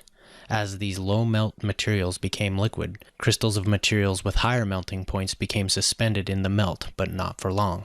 Gravitational settling began immediately. Dense crystals whose mass was mostly iron and nickel gravitationally settled toward Earth's center. These began forming Earth's solid core. Many of the iron crystals were magnetite. As the magnetite fell through the liquid core to Earth's center, these magnetic crystals were free to align with Earth's magnetic field. This is why Earth's magnetic field is now so strong, and also why seismic waves pass through the core faster when traveling along Earth's magnetic poles than they do when passing in a perpendicular direction. Because the settling magnetic crystals were free to align and tended to align in the same direction, the inner core grew to become a giant magnetic iron-nickel crystal. Unmelted material in the magma, which was less dense than the magma, floated away from Earth's center and rose up until it contacted the bottom of the remaining solid mantle. This slurry mixture of magma-filled sediments became the ultra-low velocity D double prime zone at the base of the mantle, where seismic waves cannot travel quickly through the matrix of both solids and liquid. Because most magma produced was well below the crossover depth, it was compressed to 50% of its original volume. Because of this, Earth's radius has been reduced since the flood. Today, the Earth's average radius is 180 miles less than it was before the flood.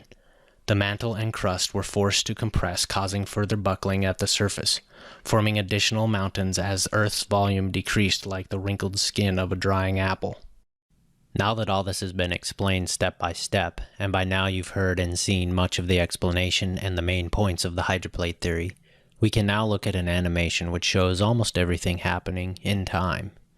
Again, Earth's gravity is the primary driver. This short animation begins as the plates have first split. The sides are eroded away by the fountains. Some critics claim the hydroplates could not have slid because they would have run into each other. Here you can see the erosion of the plates left plenty of room for the initial movement because the perimeters were eroded by several hundred miles on both sides of the crack. Next, the floor of the mantle buckled up, forming the mid-oceanic ridge, beginning in the Atlantic. This lifted the African and American plates as the Atlantic seafloor rose up. Material sheared deep in the earth as the Atlantic floor rose. Near the core, even microscopic movements caused surfaces to melt. The deeper this occurred, the more and more adjacent material also sheared and melted. By the time this reached the western Pacific, the region of shear and subsidence spanned a wide area, and the entire Pacific plate collapsed and subsided with the fractured mantle as it shifted toward the rising Atlantic floor. This continued and intensified as melted materials in Earth's core contracted, slipped, and melted in a runaway process. Of course, contraction of the core caused contraction of the mantle as well, so while the Atlantic floor was pushing up on the Eurasian, African, and American plates, the mantle was contracting and falling away on the opposite edge of the plate. The plates easily slid down and away from the rising ridge on the remaining lubricating water. The rapid movement soon ceased as plates ran out of water and ground into the dry rock of the mantle, crushed and buckled up, forming compressed mountain chains, while melting much of the rock between the sliding surfaces. Now we can see a second reason the plates could more freely drift. Most of the Pacific plate was pulled down out of the way. The collapsed plate had so many fractures that magma rising from the heavily faulted mantle below spilled out on top of and covered it. So the Pacific plate was pulled down and buried in basaltic magma at the same time. Some 40,000 seamounts formed in the western Pacific above the many fractures. Heat from this magma warmed the oceans for centuries, providing the necessary conditions, along with high continents that had yet to sink into the mantle, to actually start and maintain Earth's only actual ice age. Once these required conditions ebbed, the ice age also ceased. As the core melted and contracted, Earth's volume was reduced by about 180 miles radially. Unmelted sediments in the core settled gravitationally as well, which formed the iron-nickel solid inner core, and the slushy ultra-low-velocity D double prime layer at the mantle's base. Let's replay once more to view all at once.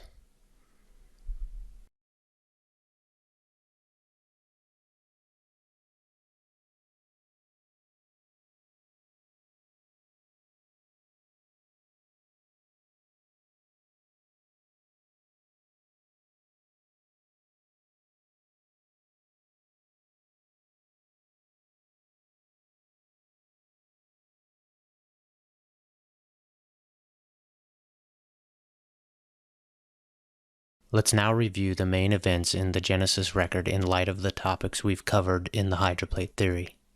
The flood begins on the 17th of the second month of Noah's 600th year, with the catastrophic rupture of Earth's granitic shell. Deep interconnected chambers of water burst out as great fountains from the deep.